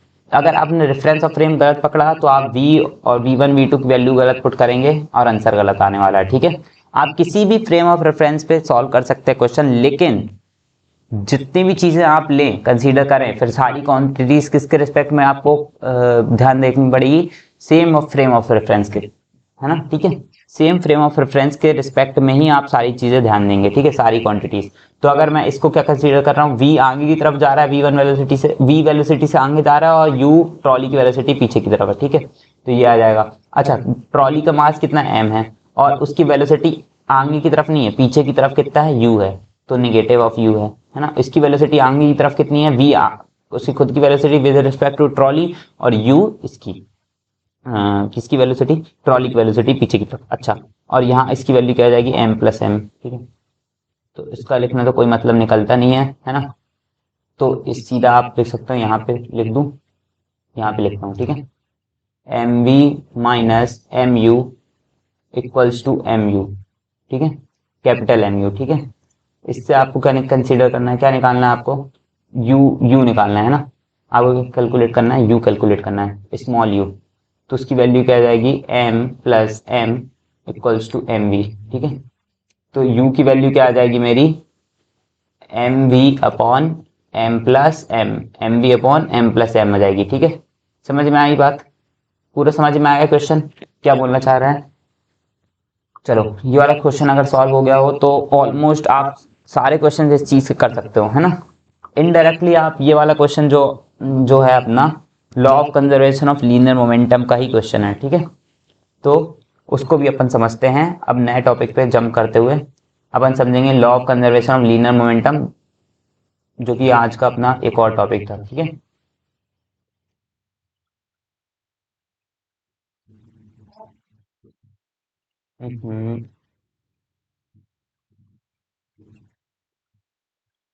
हेडिंग डाल लेते हैं, law of conservation of linear momentum. ठीक है, अच्छा, law of conservation of linear momentum, इसमें क्या क्या है मेन, ये तो भाई लॉ आपको पता ही होगा। ठीक है, law of conservation of linear momentum का वही स्टेटमेंट तो आप लिख ही सकते हैं। इफ अगर नहीं अभी कभी पढ़ा हो तो फिर ये तो पता ही होगा, 9th क्लास का टॉपिक है ना। तो law of conservation of linear momentum क्या कहता है, if no external force is acting on the body, then total linear momentum of the body or system remains constant। ठीक है, ये छोटा सा स्टेटमेंट है ना। अब इसको ध्यान से इसकी तह पकड़ने की कोशिश करते हैं कि ये क्या कहना चाहता है। अच्छा, सेंटर ऑफ मास का फॉर्मूला सबको पता है, डिस्क्रीट सिस्टम के लिए सेंटर ऑफ मास का फॉर्मूला पता है, m1 r1 plus m2 r2 plus m3 r3। ठीक है, up to what mn rn, यही होता है, ये तो सबको पता ही है।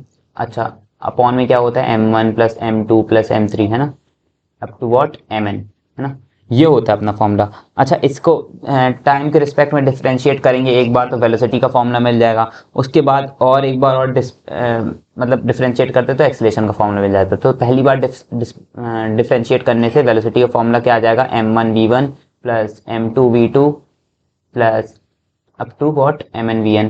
ठीक है, ये वाला फॉर्मूला आ जाएगा, है ना। ये क्या है, velocity of centre of mass का फॉर्मूला है। ठीक है, ये वाला फॉर्मूला किसका है, velocity of centre of mass. अगर इसको मैंने क्या कहा था, सिस्टम का पूरा मास, पूरे सिस्टम का मास कंसीडर किया था, तो इसको मैं ऐसे लिख सकता हूँ, m into V centre of mass equals to m1 plus m1v1 plus m2v2 up to what mn vn, ऐसे लिख सकता हूँ। अच्छा, अगर मैं इसको इसको मोमेंटम कह दूं, सिस्टम का मोमेंटम सिस्टम कह दूं, सिस्टम का मोमेंटम कह दूं, तो ये मेरा इंडिविजुअल पार्टिकल्स का मोमेंटम भी कह सकता हूँ इसको, p1 plus p2 plus p3, ऐसे लिख सकता हूँ कि नहीं। इंडिविजुअल पार्टिकल्स का मोमेंटम को क्या कंसीडर कर ले रहा हूँ, स्मॉल m1v1। ठीक है, मास इनटू देयर वेलोसिटी, है ना। ठीक है, समझ में आया। तो पूरे सिस्टम का मोमेंटम मेरा क्या बन जाने वाला है, पूरे सिस्टम का मोमेंटम कैसे बन सकता है मेरा, सिस्टम का मोमेंटम क्या बन जाएगा, p1 plus p2 plus p3, है ना, यही होने है, यही हो जाएगा। ठीक है, वेक्टर्स लगा लो सबके ऊपर। ठीक है, अच्छा, एक चीज अब ध्यान दो कि अगर सेंटर ऑफ मास पे कोई फोर्स नहीं लग रहा है, मतलब एक्सटर्नल फोर्स जीरो है। अगर एक्सटर्नल फोर्स जीरो है तो सेंटर ऑफ मास का पर जो भी नेट फोर्स लग रहा है वो जीरो है। अगर नेट फोर्स जीरो है तो acceleration of centre of mass zero है। इसका मतलब क्या है, velocity of centre of mass क्या है मेरी, कांस्टेंट है। ठीक है, कांस्टेंट है। अगर velocity of centre of mass constant है मतलब m1v1 प्लस m2v2, है ना, to what mn divided by total mass m1 plus m2 up to what mn। इसकी वैल्यू क्या हो जाएगी मेरी, कांस्टेंट हो जाएगी। ठीक है, अगर इसकी वैल्यू मेरी कांस्टेंट हो जाएगी तो ये इसको वहां ले जाऊंगा, मतलब इसकी वैल्यू कुछ भी ले सकते हो आप, मतलब कुल मिला के ऐसा हो जाएगा। क्योंकि m1 m2 m3 mn ये तो क्या है, कांस्टेंट है। मास क्या है, सब बॉडी के कांस्टेंट होंगे। मास मास तो हमेशा कांस्टेंट रहता है ना यहाँ पे।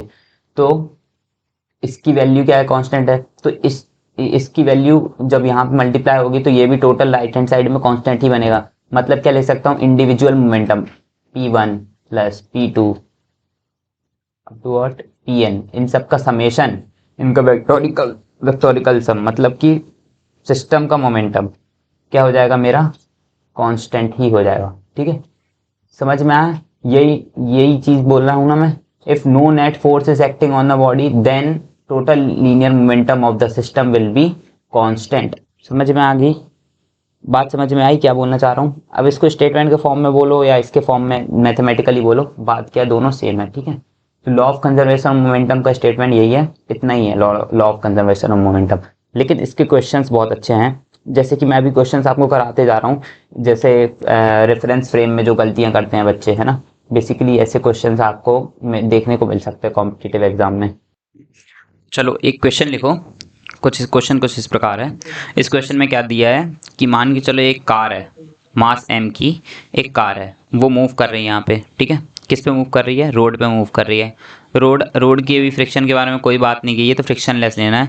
v वेलोसिटी से अगर मूव कर रही है, ठीक है, तो अब ऊपर से एक ऑब्स्टिकल या पत्थर, कुछ भी पत्थर मान के चलो बंदर, या क्या बंदर गिरेगा, मंकी को क्या बोल देंगे, मंकी, है ना, मंकी गिरा ऑफ स्मॉल मास m, है ना, इसके ऊपर मंकी गिर गया।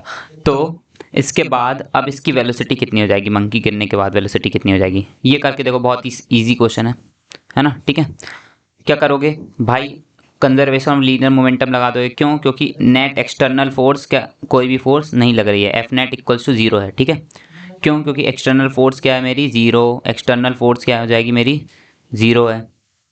अगर एक्सटर्नल फोर्स की वैल्यू जीरो है मतलब कि velocity of centre of mass मेरी क्या हो जाएगी, कांस्टेंट हो जाएगी।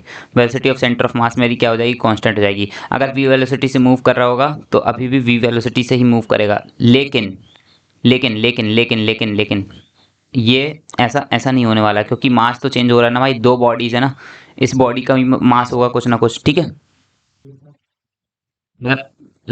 सॉरी ये गलत लिख दिया मैंने। अगर सेंटर ऑफ मतलब एक्सटर्नल फोर्स की वैल्यू मेरी कुछ जीरो है, अगर एक्सटर्नल फोर्स मेरा कुछ नहीं है, जीरो है, तो मेरा क्या रहेगा, लीनियर मोमेंटम सिस्टम का क्या रहेगा, कांस्टेंट रहेगा। क्या रहेगा, कांस्टेंट रहेगा। अगर कांस्टेंट रहेगा तो मतलब क्या होगा, मास, इस मंकी की वेलोसिटी, मंकी का mass into velocity plus system की जो वो है, मतलब initial momentum equals to final momentum लगा दो, सिंपल ये कह सकते हो। Initial momentum equals to final momentum लगा दोगे। अगर इनिशियल मोमेंटम मेरा कितना था, जब पहले कार चल रही थी, तो मास इनटू इसकी वेलोसिटी थी। ठीक है, अब मंकी गिरने के बाद सिस्टम का मास क्या होगा, m प्लस एम हो गया, और वेलोसिटी क्या v प्राइम मान के चल रहे हैं, तो v प्राइम की वैल्यू क्या आ जाएगी, M V upon M plus M. ठीक है, समझ में आया, ऐसे कर देंगे। और इस वाली मेथड से करोगे तो थोड़ा सा लंबा लंबा जा सकता है, थोड़ा सा लंबा जाएगा, और कुछ नहीं। ठीक है, चलो इसके बाद क्या करना है, एक और क्वेश्चन लिखना है।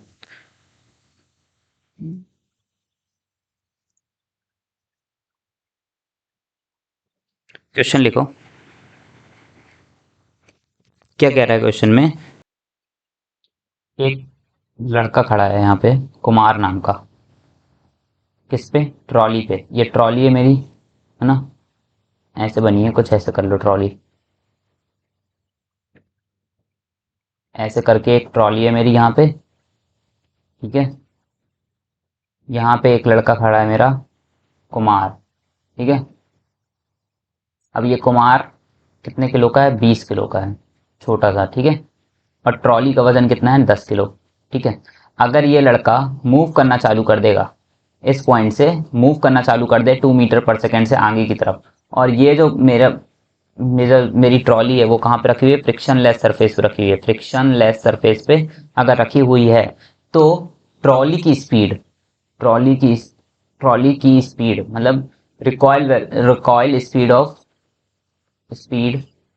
Of trolley with respect to ground, ground के रिस्पेक्ट में ट्रॉली किस स्पीड से पीछे की तरफ आएगी, ये आपको बताना है। अगेन सिंपल क्वेश्चन है, पॉज करके ट्राई करने की कोशिश करिए, ठीक है। पॉज करो, ट्राई करो, ठीक है। कर लिया ट्राई। देखो इसमें क्या करना है, अगर एक कुमार आगे बढ़ेगा है ना 2 मीटर पर सेकेंड से, ठीक है भाई। देखो एक्सटर्नल फोर्स अगेन क्या है, मेरी जीरो है, इस पॉइंट पे भी एक्सटर्नल फोर्स मेरी क्या है, जीरो है। एक्सटर्नल फोर्स जीरो होने के कारण सिस्टम का लीनियर मोमेंटम क्या रहेगा, मेरा कांस्टेंट रहेगा। इतनी बात तो सबको समझ में आ गई है ना, इतना इतना तो कांस्टेंट रहने वाला है ना, बेसिक बेसिक चीज़ है ना।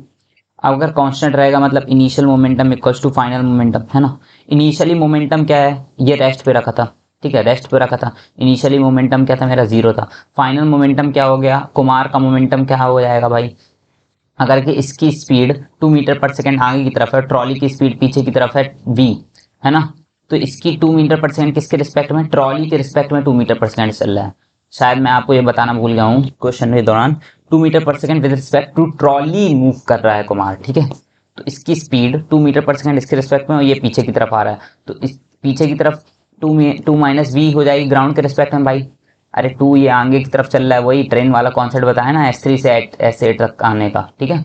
तो क्या हो जाएगा, अगर 2 मीटर पर सेकेंड से आगे की तरफ चल रहा है 2 मीटर पर सेकेंड से, और 3 metre 8 sorry V V V से पीछे की तरफ आ रहा है, तो क्या हो जाएगा, 2 माइनस वी से आगे की तरफ जा रहा है, ये ले सकता हूँ अगर। और इसका मास कितना है, 20 kg, ठीक है। अब साथ में एक और मोमेंटम इसका भी है, ये 10 kg का मास है इसके पास, और पीछे की तरफ आ रहा है वी से, तो पीछे की तरफ ले लूंगा माइनस साइन वी, ठीक है। अच्छा, क्योंकि आगे को 2 माइनस वी लिया है तो पीछे को माइनस वी लेना पड़ेगा, ठीक है। समझ में आ गई। अच्छा, इसको क्या कर दो, केवल केवल शिफ्ट कर दो, आ जाएगा 20 इंटू 2 माइनस 20v, इसकी वैल्यू आ जाएगी आपकी 30v up equals to 40। v की वैल्यू कितनी आ जाएगी, 4/3 मीटर पर सेकेंड। ट्रॉली कहाँ कैसे चलेगी, पीछे की तरफ 4/3 मीटर पर सेकेंड से चलेगी। समझ में आ गई बात, कोई भी टेंशन तो नहीं इतने में। क्या बोला है इस क्वेश्चन के अंदर कि जो यहाँ पे एक त्रिपाठी जी खड़े हुए हैं ट्रॉली के ऊपर, ट्रॉली का कैपिटल मास m है, स्मॉल मास त्रिपाठी जी का स्मॉल मास m है ना। स्मॉल मास m की वैल्यू दी है 30 kgs है, कैपिटल मास m की वैल्यू दी है 20 kgs। अच्छा, इसमें बोल रहा है कि trolley initially 4 metre per second से आगे की तरफ बढ़ रही थी, Tripathi ji eight an instant 2 metre per second से आगे की तरफ चलने लगे, आगे की तरफ चलने लगे, लेकिन 2 मीटर पर सेकेंड की वेलोसिटी क्या दी है, Tripathi ji is moving with 2 metre per second with respect to final state of trolley. जो ट्रॉली की कुछ फाइनल स्टेट हो गई होगी, जैसे ही त्रिपाठी जी मूव करने लगे तो ट्रॉली की भी वेलोसिटी कुछ ना कुछ कम होगी आगे की तरफ, क्योंकि वो पीछे की तरफ मूव करना चाहेगी। तो उसकी जो फाइनल स्टेट की स्पीड हो जाएगी उसके रिस्पेक्ट में 2 मीटर पर सेकेंड से त्रिपाठी जी आगे चल रहे हैं, ठीक है। तब आपको क्या निकालना है कि ट्रॉली की फाइनल स्पीड कितनी होगी, वो आपको फाइंड करना है ना, ठीक है। ट्रॉली की फाइनल स्पीड क्या होगी वो आपको निकालना था, ठीक है। तो ये पॉज करके ट्राई कर लीजिए, क्वेश्चन कर लिया। देखो तो ये अपनी हो जाएगी, मैं मान के चल रहा हूँ, रुक जाओ फिर से सॉल्यूशन चालू करता हूँ। मेरे ख्याल से वीडियो क्या था, पॉज था, मैं शायद इतना लिख गया, ठीक है। क्या कंसीडर करते हैं, let the final velocity of trolley be V है ना, v इन -x डायरेक्शन, है ना। -x डायरेक्शन में v स्पीड से चलना चालू कर देगी, ऐसा मैं कंसीडर करके चल रहा हूँ। अब वो मुझे नहीं पता कि आगे चलेगी पीछे चलेगी, वो अपने आप असाइन हो जाएगा v को साइन, ठीक है। अच्छा, इतनी बात समझ में आ गई। अब अगर अपने जो लगाऊं एक्सटर्नल फोर्स, अगर यहाँ पे मेरा जीरो है, गिवन है, क्योंकि क्वेश्चन में दिख रहा है कि एक्सटर्नल फोर्स कुछ नहीं है, इससे हमको क्या पता चल रहा है कि linear momentum, total linear momentum of the system मेरा क्या हो जाएगा, जीरो हो जाएगा। सिंपल सी बात है भाई, इसमें क्या बहुत बड़ा कोई रॉकेट साइंस नहीं है ना, law of conservation of momentum से मतलब initial momentum equals to final momentum लिख सकता हूँ, है ना। इनिशियली मोमेंटम क्या था, त्रिपाठी जी खड़े थे, उसके ऊपर ट्रॉली के मास, दोनों के मास थे ट्रॉली के ऊपर त्रिपाठी जी खड़े थे, तो दोनों का मास ऐड करके उनकी वेलोसिटी कितनी थी, 4 मीटर पर सेकंड से आगे की तरफ चल रहे थे। ये था मेरा इनिशियल मोमेंटम। इसमें मैं वेलोसिटी की डायरेक्शन पॉजिटिव ले रहा हूँ आगे की तरफ, है ना, तो नेगेटिव लूंगा पीछे की तरफ, ठीक है। अच्छा, अब क्या होगा, अब फाइनल मोमेंटम क्या बन जाएगा, त्रिपाठी जी जब 2 मीटर पर सेकंड से मूव करने लगे आगे की तरफ, तो उनका मास कितना है, एम, स्मॉल एम, है ना, और आगे की तरफ मूव करने लगे हैं 2 मीटर पर सेकंड से, लेकिन किसके रिस्पेक्ट में, फाइनल स्टेट ऑफ ट्रॉली, ठीक है। तो इसको अपन लिखते हैं, इससे पहले अपन क्या लिख देते हैं, मास, अब ट्रॉली का मास कितना है, एम है, कैपिटल एम, और उसकी वेलोसिटी पीछे की तरफ कितनी हो गई with respect to ground, minus V, ठीक है। अगर माइनस वी हो गई है तो त्रिपाठी जी का इनिशियल मास कितना था, इनिशियल मतलब त्रिपाठी जी की velocity with respect to what, final state of trolley कितनी हो जाने वाली है, 2 आगे की तरफ माइनस ऑफ माइनस वी, ठीक है, 2 माइनस वी हो जाएगा, है ना। क्यों हो जाएगा, क्योंकि देखो यार वही ट्रेन वाला कॉन्सेप्ट है, अगर वही ट्रेन वाला कॉन्सेप्ट है, फिर से रिपीट कर दे रहा हूँ अगर आपको प्रॉब्लम हो रही है तो। क्या होना है इसमें, अगर पार्टी जी अभी यहाँ S8 में बैठे हुए हैं, कहाँ जाना है, S3 में जाना है, उठ के S3 तक जाना है, तो अगर ट्रेन आगे की तरफ चल रही होगी, ट्रेन आगे की तरफ चल रही होगी, तो त्रिपाठी जी अगर S3 से S8 तक 20 मीटर डिस्टेंस ट्रेवल करना है, और ट्रेन अगर उस बीच 2 किलोमीटर डिस्टेंस ट्रेवल कर दी, तो अभी त्रिपाठी जी ने नेट कितना ट्रेवल किया, 2200 मीटर, ठीक है, इतना डिस्टेंस ट्रेवल किया। लेकिन अगर S3 से S8 आ रही होती, त्रिपाठी जी S3 से S8 आ रहे होते, तो क्या होता, अगर 20 मीटर डिस्टेंस ट्रेवल किया है, उस बीच ट्रेन आगे की तरफ चल गई है, मतलब जब त्रिपाठी जी और ट्रेन दोनों अपोजिट डायरेक्शन में ट्रेवल कर रहे हैं, तब कितना डिस्टेंस ट्रेवल कर जाएगा, क्या हो जाएगा, ये तो 2000 मीटर चल गया, उसमें से 20 मीटर ये पीछे भी तो आ गए, तो -20 हो जाएगा, ठीक है। Simple concept. तो अब कितना ट्रेवल किया है इस केस में, 1800 मीटर। उसी प्रकार से वेलोसिटी भी हो जाती है ना, मतलब दोनों सेम डायरेक्शन में होंगे तो वेलोसिटी एड अप हो जाएंगी, डिफरेंट डायरेक्शन में होंगे तो क्या, वेलोसिटी सब्ट्रैक्ट हो जाएगी इस केस में, ठीक है। समझ में आया, रिलेटिव वेलोसिटी के कॉन्सेप्ट है, तुम खुद करके देख सकते हो, हाथ से, हाथ के ऊपर कोई चीज रखो और आगे की तरफ पीछे की तरफ मूव करा के देखो, समझ में आ जाएगा, है ना, कॉन्सेप्ट क्या बोलना चाह रहा हूँ। अच्छा, त्रिपाठी जी का मास कितना है, 38, और बोर्ड का मास है 20, ठीक है, इंटू 4 इक्वल्स टू, अच्छा यहाँ पे अगेन 38 ना 2 माइनस वी, अपने गिवन नहीं है, ये कितना दिया है 20 इंटू माइनस वी। अच्छा, इसका मल्टीप्लिकेशन करके देख लो भाई, 8 चौको 32, कैरी 2, 8 4 32, कैरी सॉरी 3, है ना, और 4 3 12 3 15, है ना, 152, और यहाँ पे हो जाएगा 80, इसकी वैल्यू किसके बराबर आ जाएगी, 8 16 1, carry 3 2 6 6 7, minus 38v minus 20v, इसकी वैल्यू किसके बराबर आ रही है,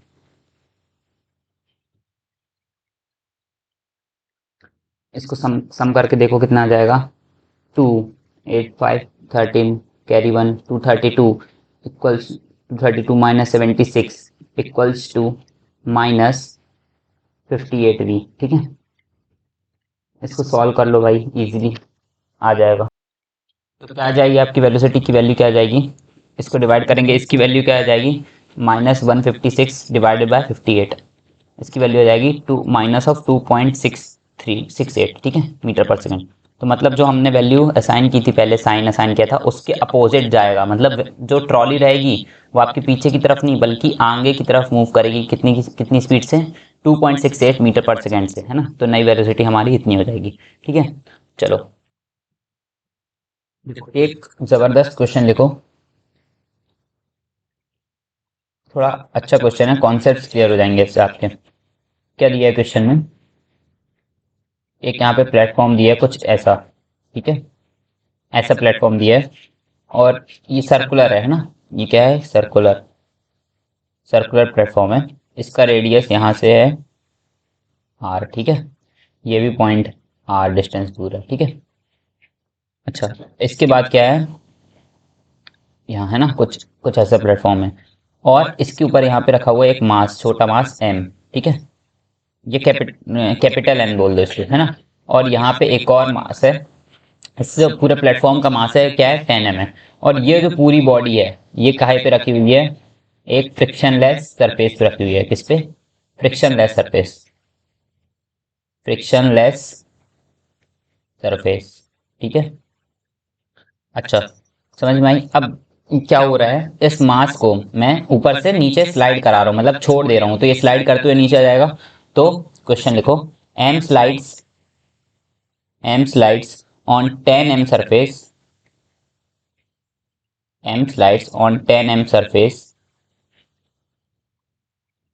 without any friction। इनके बीच में भी कोई फ्रिक्शन नहीं है, ठीक है। इन पॉइंट्स के बीच में, इस वाले सरफेस, इन दो सरफेस के बीच में भी कोई फ्रिक्शन नहीं है, तो फ्रिक्शन 0 हो जाएगा, ठीक है। तो 10 m is kept on a frictionless surface,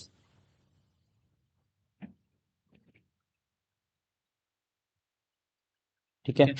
then find the velocity of, find the velocity of m just before it leaves 10 m, ठीक है। समझ में आया क्या बोल रहा है क्वेश्चन के अंदर? वेलोसिटी फाइंड करना है, ये m यहाँ से आएगा, ऊपर से आएगा, यहाँ पे नीचे से, यहाँ से गिर जाएगा, ठीक है।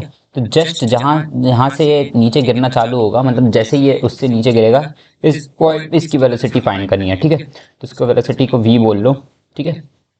इसको फाइंड करना है, करके बताओ, कोशिश करो। इसके ऑप्शंस दिए हुए हैं, ऑप्शंस लिख लो। 4 metre per second, B option दिया हुआ है 16 metre per second, C option दिया है 20 metre per second, D option दिया है 18 मीटर पर सेकेंड। सॉल्व करने की कोशिश करो, क्वेश्चन ये है। पॉज करो, सॉल्व करो। कर लिया पॉज? मैं करूं सॉल्व? चलो देखो, ठीक है। अच्छा, ये मे, ये मेरा सरफेस है, ऐसा कुछ, ठीक है। इसका रेडियस कुछ ना कुछ होगा, ये मास मेरा कैपिटल एम है, ये 10 m मास है, ठीक है। अब ये नीचे की तरफ गिरेगा, इस सरफेस से गिरेगा, तो ये आगे बढ़ा, है ना, ठीक है, आगे बढ़ा, तो ये पीछे की तरफ जाएगा, है ना कुछ इस पे फोर्स लगा रहा होगा। क्यों लगा रहा होगा? क्योंकि नॉर्मल रिएक्शन लगाएगा ना भाई, नॉर्मल रिएक्शन इस पॉइंट पे लगाएगा, चलो ठीक है, वो तो ठीक है। जब ये नीचे की तरफ इससे छोड़ेगा, सरफेस छोड़ेगा, तो ये भी पीछे की तरफ मूव करेगा। क्यों? क्योंकि इनिशियली ये पूरा सिस्टम क्या था, रेस्ट पे था। इनिशियली क्या था, पूरा सिस्टम क्या था मेरा, रेस्ट पे था। तो मोमेंटम मेरा क्या था, 0 था।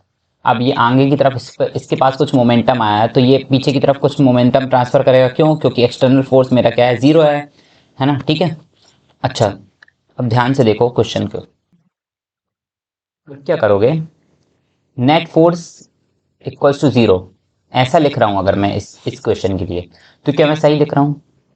इस क्वेश्चन के लिए सही नहीं लिख रहा हूं, ये मैं नहीं लिख रहा हूं सही, क्योंकि net force along x direction only 0 है, ठीक है।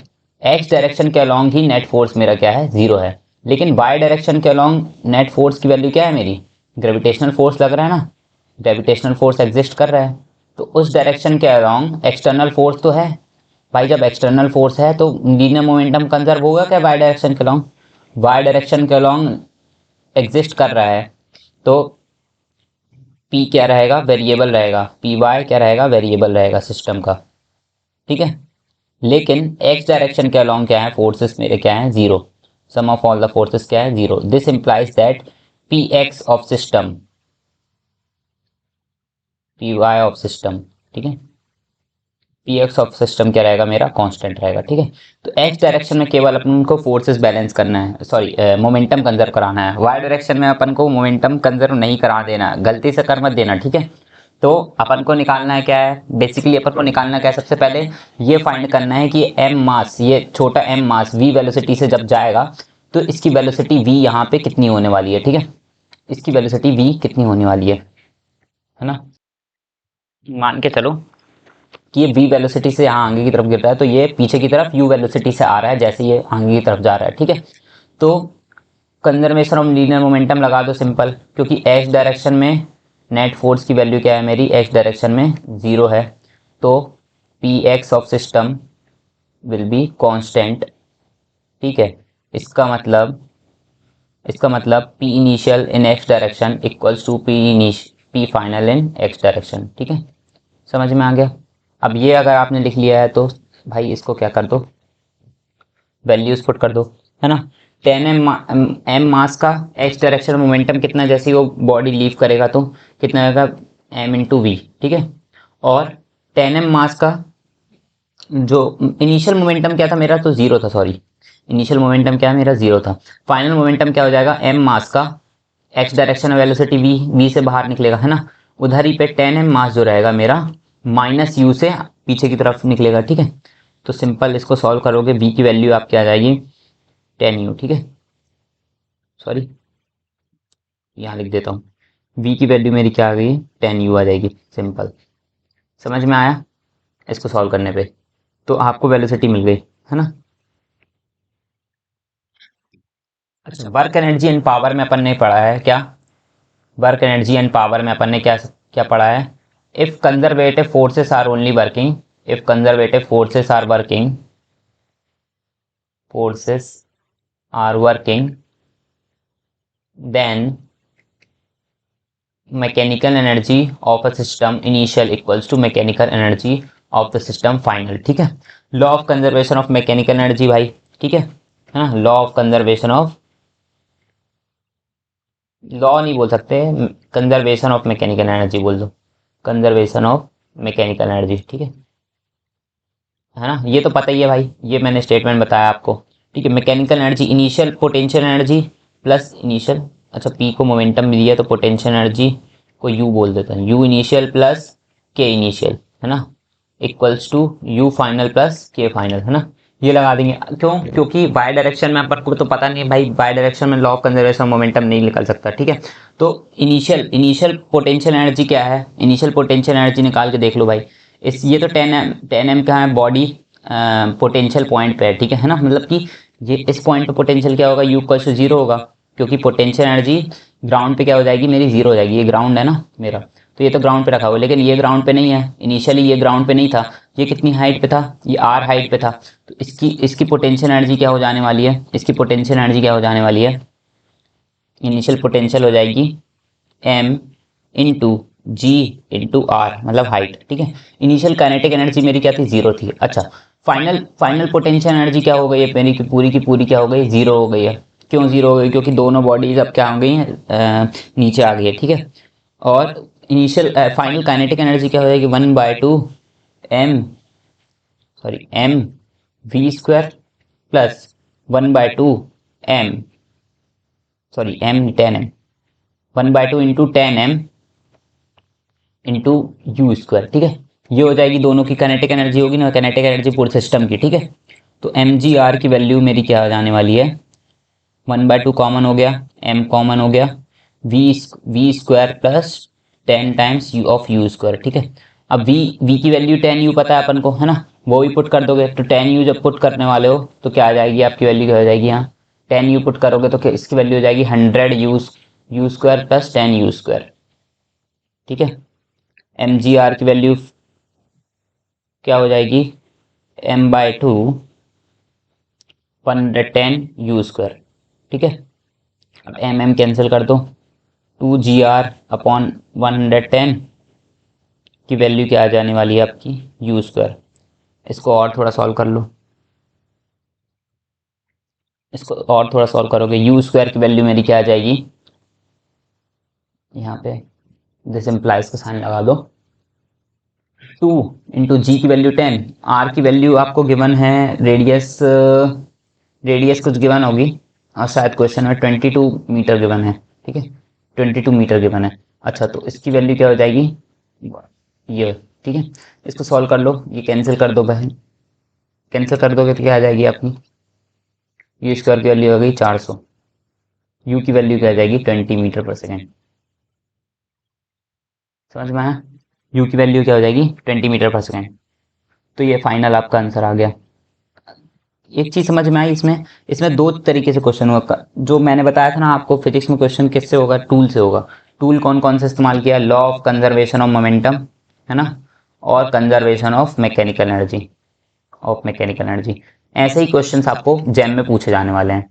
क्या होगा, क्वेश्चंस क्या होंगे, डायरेक्ट क्वेश्चंस कभी नहीं आएंगे, आपको टूल्स का इस्तेमाल करके ही क्वेश्चंस को सॉल्व करना पड़ेगा, है ना। जो भी टूल्स आपको वर्क एनर्जी पावर में मैं सिखा चुका हूँ, वो सारे न्यूटन्स लॉज ऑफ मोशन में सिखा चुका हूँ।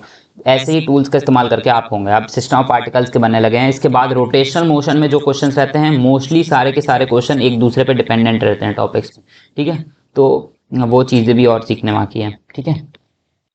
फिलहाल इस लेक्चर में इतना ही कुछ रहेगा। इसमें मैंने क्या कंप्लीट किया, law of conservation of momentum, ये पूरा अपना हो गया। और इसके साथ साथ हो गया motion of centre of mass.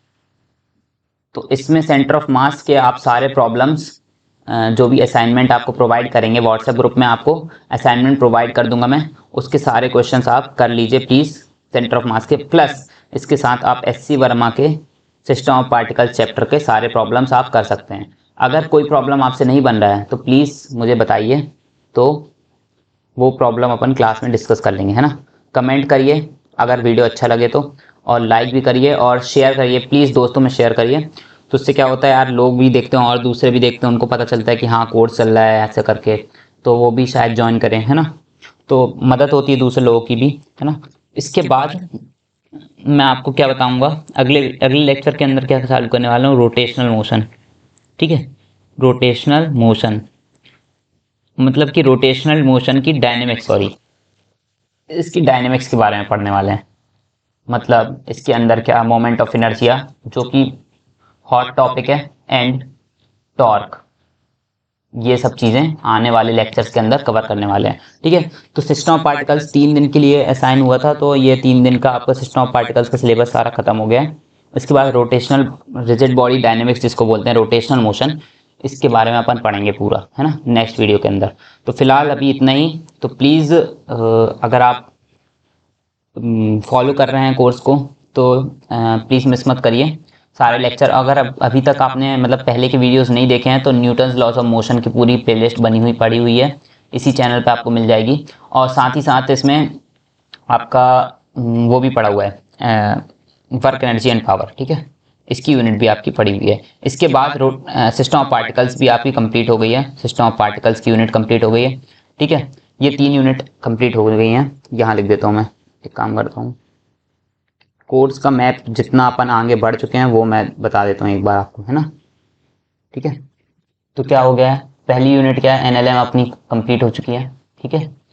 Second unit कौन सी थी, वर्क एनर्जी एंड पावर, ठीक है, ये भी कंप्लीट हो चुका है। तीसरी यूनिट कौन सी थी, सिस्टम ऑफ पार्टिकल, है ना, ये भी कंप्लीट हो चुका है, ठीक है। उसके बाद चौथी यूनिट अपन को करनी थी रोटेशनल मोशन, ये बचा है रोटेशनल मोशन। अच्छा, इसके बाद क्या कंप्लीट होने वाला है, 5वीं यूनिट में ग्रेविटेशन और एंड सेंट्रल फोर्स, बहुत इंपॉर्टेंट है, ठीक है, सेंट्रल फोर्स मोशन, ठीक है। और इसके बाद ये एक 6वीं यूनिट हो जाती है फ्लूइड मैकेनिक्स आपकी, फ्लूइड मैकेनिक्स, तो ये भी इसके अंदर कवर होने वाला है। इतना सब कुछ कवर हो गया तो आपकी सारी मैकेनिक्स पूरी कवर हो जाएगी, ठीक है। तो ऑलमोस्ट आधा कोर्स आपका खत्म हो चुका है, और आधा नहीं, मोर देन हाफ, क्योंकि NLM की जो यूनिट थी वो बहुत बड़ी थी, ठीक है, तो वो आपकी ख़त्म हो चुकी है। ये भी जो कोर्स है ये आपका अगस्त के अंदर ही अंदर ख़त्म हो जाएगा, ठीक है। अगस्त के बाद जो कोर्सेस आने वाला है, मतलब मैं जो कोर्स लेके आऊँगा वो लेके आऊँगा ऑसिलेशंस पे, ठीक है, ऑसिलेशंस पे, ठीक है। ऑसिलेशन जो लेके आऊँगा, उसके बाद कोर्स किस पे आएगा, वेव्स पे, ठीक है। ऑसिलेशंस एंड वेव्स मैं कंप्लीट कराऊंगा। उसके बाद जो ऑप्टिक्स वाला जो पार्ट है, वो ऑप्टिक्स वाला पार्ट कोई भी और एजुकेटर कंप्लीट कराएंगे, या शायद तन्मय सर कराएंगे, ठीक है। तो प्लीज़ यार, अगर आपने अभी तक कुछ नहीं देखा इनमें, तो पहले ये सारी यूनिट्स देख लीजिए, क्योंकि रोटेशनल मोशन के जो अगले लेक्चर में जाने वाले हो आप, तो वो आपको अगर इसका ज्ञान नहीं है, इन दो तीन यूनिट्स का ज्ञान नहीं, खासकर इसका और इसका, ठीक है, ये दो बेसिकली ये भी बहुत काम किए है ना। तो ये दो चीज़ों का अगर आपको पता नहीं तो रोटेशनल मोशन आपसे नहीं बनने वाला, ये इस चीज़ की गारंटी मैं दे देता हूँ। क्योंकि सबसे कठिन अगर कुछ है, सबसे कठिन इनमें से जो भी सबसे कठिन, मतलब कठिन कहना चाहिए, मैकेनिक्स में सबसे जो कठिन क्वेश्चन बनेंगे वो रोटेशनल मोशन से बनेंगे, रोटेशनल मोशन के। क्योंकि इसमें क्या होगा भाई, एक कॉन्सेप्ट नहीं है, 1000 कॉन्सेप्ट हैं, 1000 कॉन्सेप्ट्स आपको मिलके वो क्वेश्चन करने पड़ेंगे, ठीक है। तो हर प्रकार की चीज़ें हैं, टूल्स आपको सीखने पड़ेंगे तभी आप क्वेश्चन कर पाएंगे, वरना मैं ऐसा कुछ चीज़ बताऊंगा कि हमने ये चीज़ लगा दी यहाँ पे, और अगर आपके बेसिक कमज़ोर हैं तो आप कोर्स के थ्रू जा सकते हैं। अगर बेसिकली ज़्यादातर लेक्चर्स हैं ना वो बेसिक से ही चालू हैं, एडवांस टॉपिक्स जो हैं वो आगे आने वाले हैं। जो जैम के टॉपिक्स हैं वो ये हैं, central force motion, fluid mechanics में कुछ टॉपिक्स हैं, कुछ कुछ सिस्टम ऑफ पार्टिकल्स में भी नए टॉपिक्स हैं, जैसे वर्क एनर्जी एंड पावर में कुछ कुछ चीज़ें नहीं है, कंजर्वेटिव फोर्सेस वगैरह ये सब चीज़ें मैंने नहीं बताई हैं। अच्छा, न्यूटन्स लॉज ऑफ मोशन में कोरियोलिस फोर्स वगैरह जो टॉपिक हैं हो गए हैं, वेरिएबल मास सिस्टम वाला जो टॉपिक हो गया, वो सब चीज़ें आपकी नहीं थी, ठीक है, आपके एलिमेंट्री सिलेबस में। तो ये सारी चीज़ें नहीं है। और रोटेशनल मोशन में तो खैर पुरानी चीज़ें ही हैं, लेकिन लोगों को तब भी दिक्कत होती है उससे, और हर बार क्वेश्चन उससे आते हैं तब भी नहीं बनते हैं। मोमेंट ऑफ इनर्शिया के भी क्वेश्चन आते हैं तो भी बच्चे गलत करके आते हैं। तो वो सब चीज़ें अपन समझेंगे, स्टार्ट फ्रॉम द स्क्रैच, सब चीज़ें पढ़ेंगे बेसिक से लेकर एडवांस तक, ठीक है। चलो तो फिलहाल इस वीडियो में इतना ही। This is Ashutosh signing off, good bye.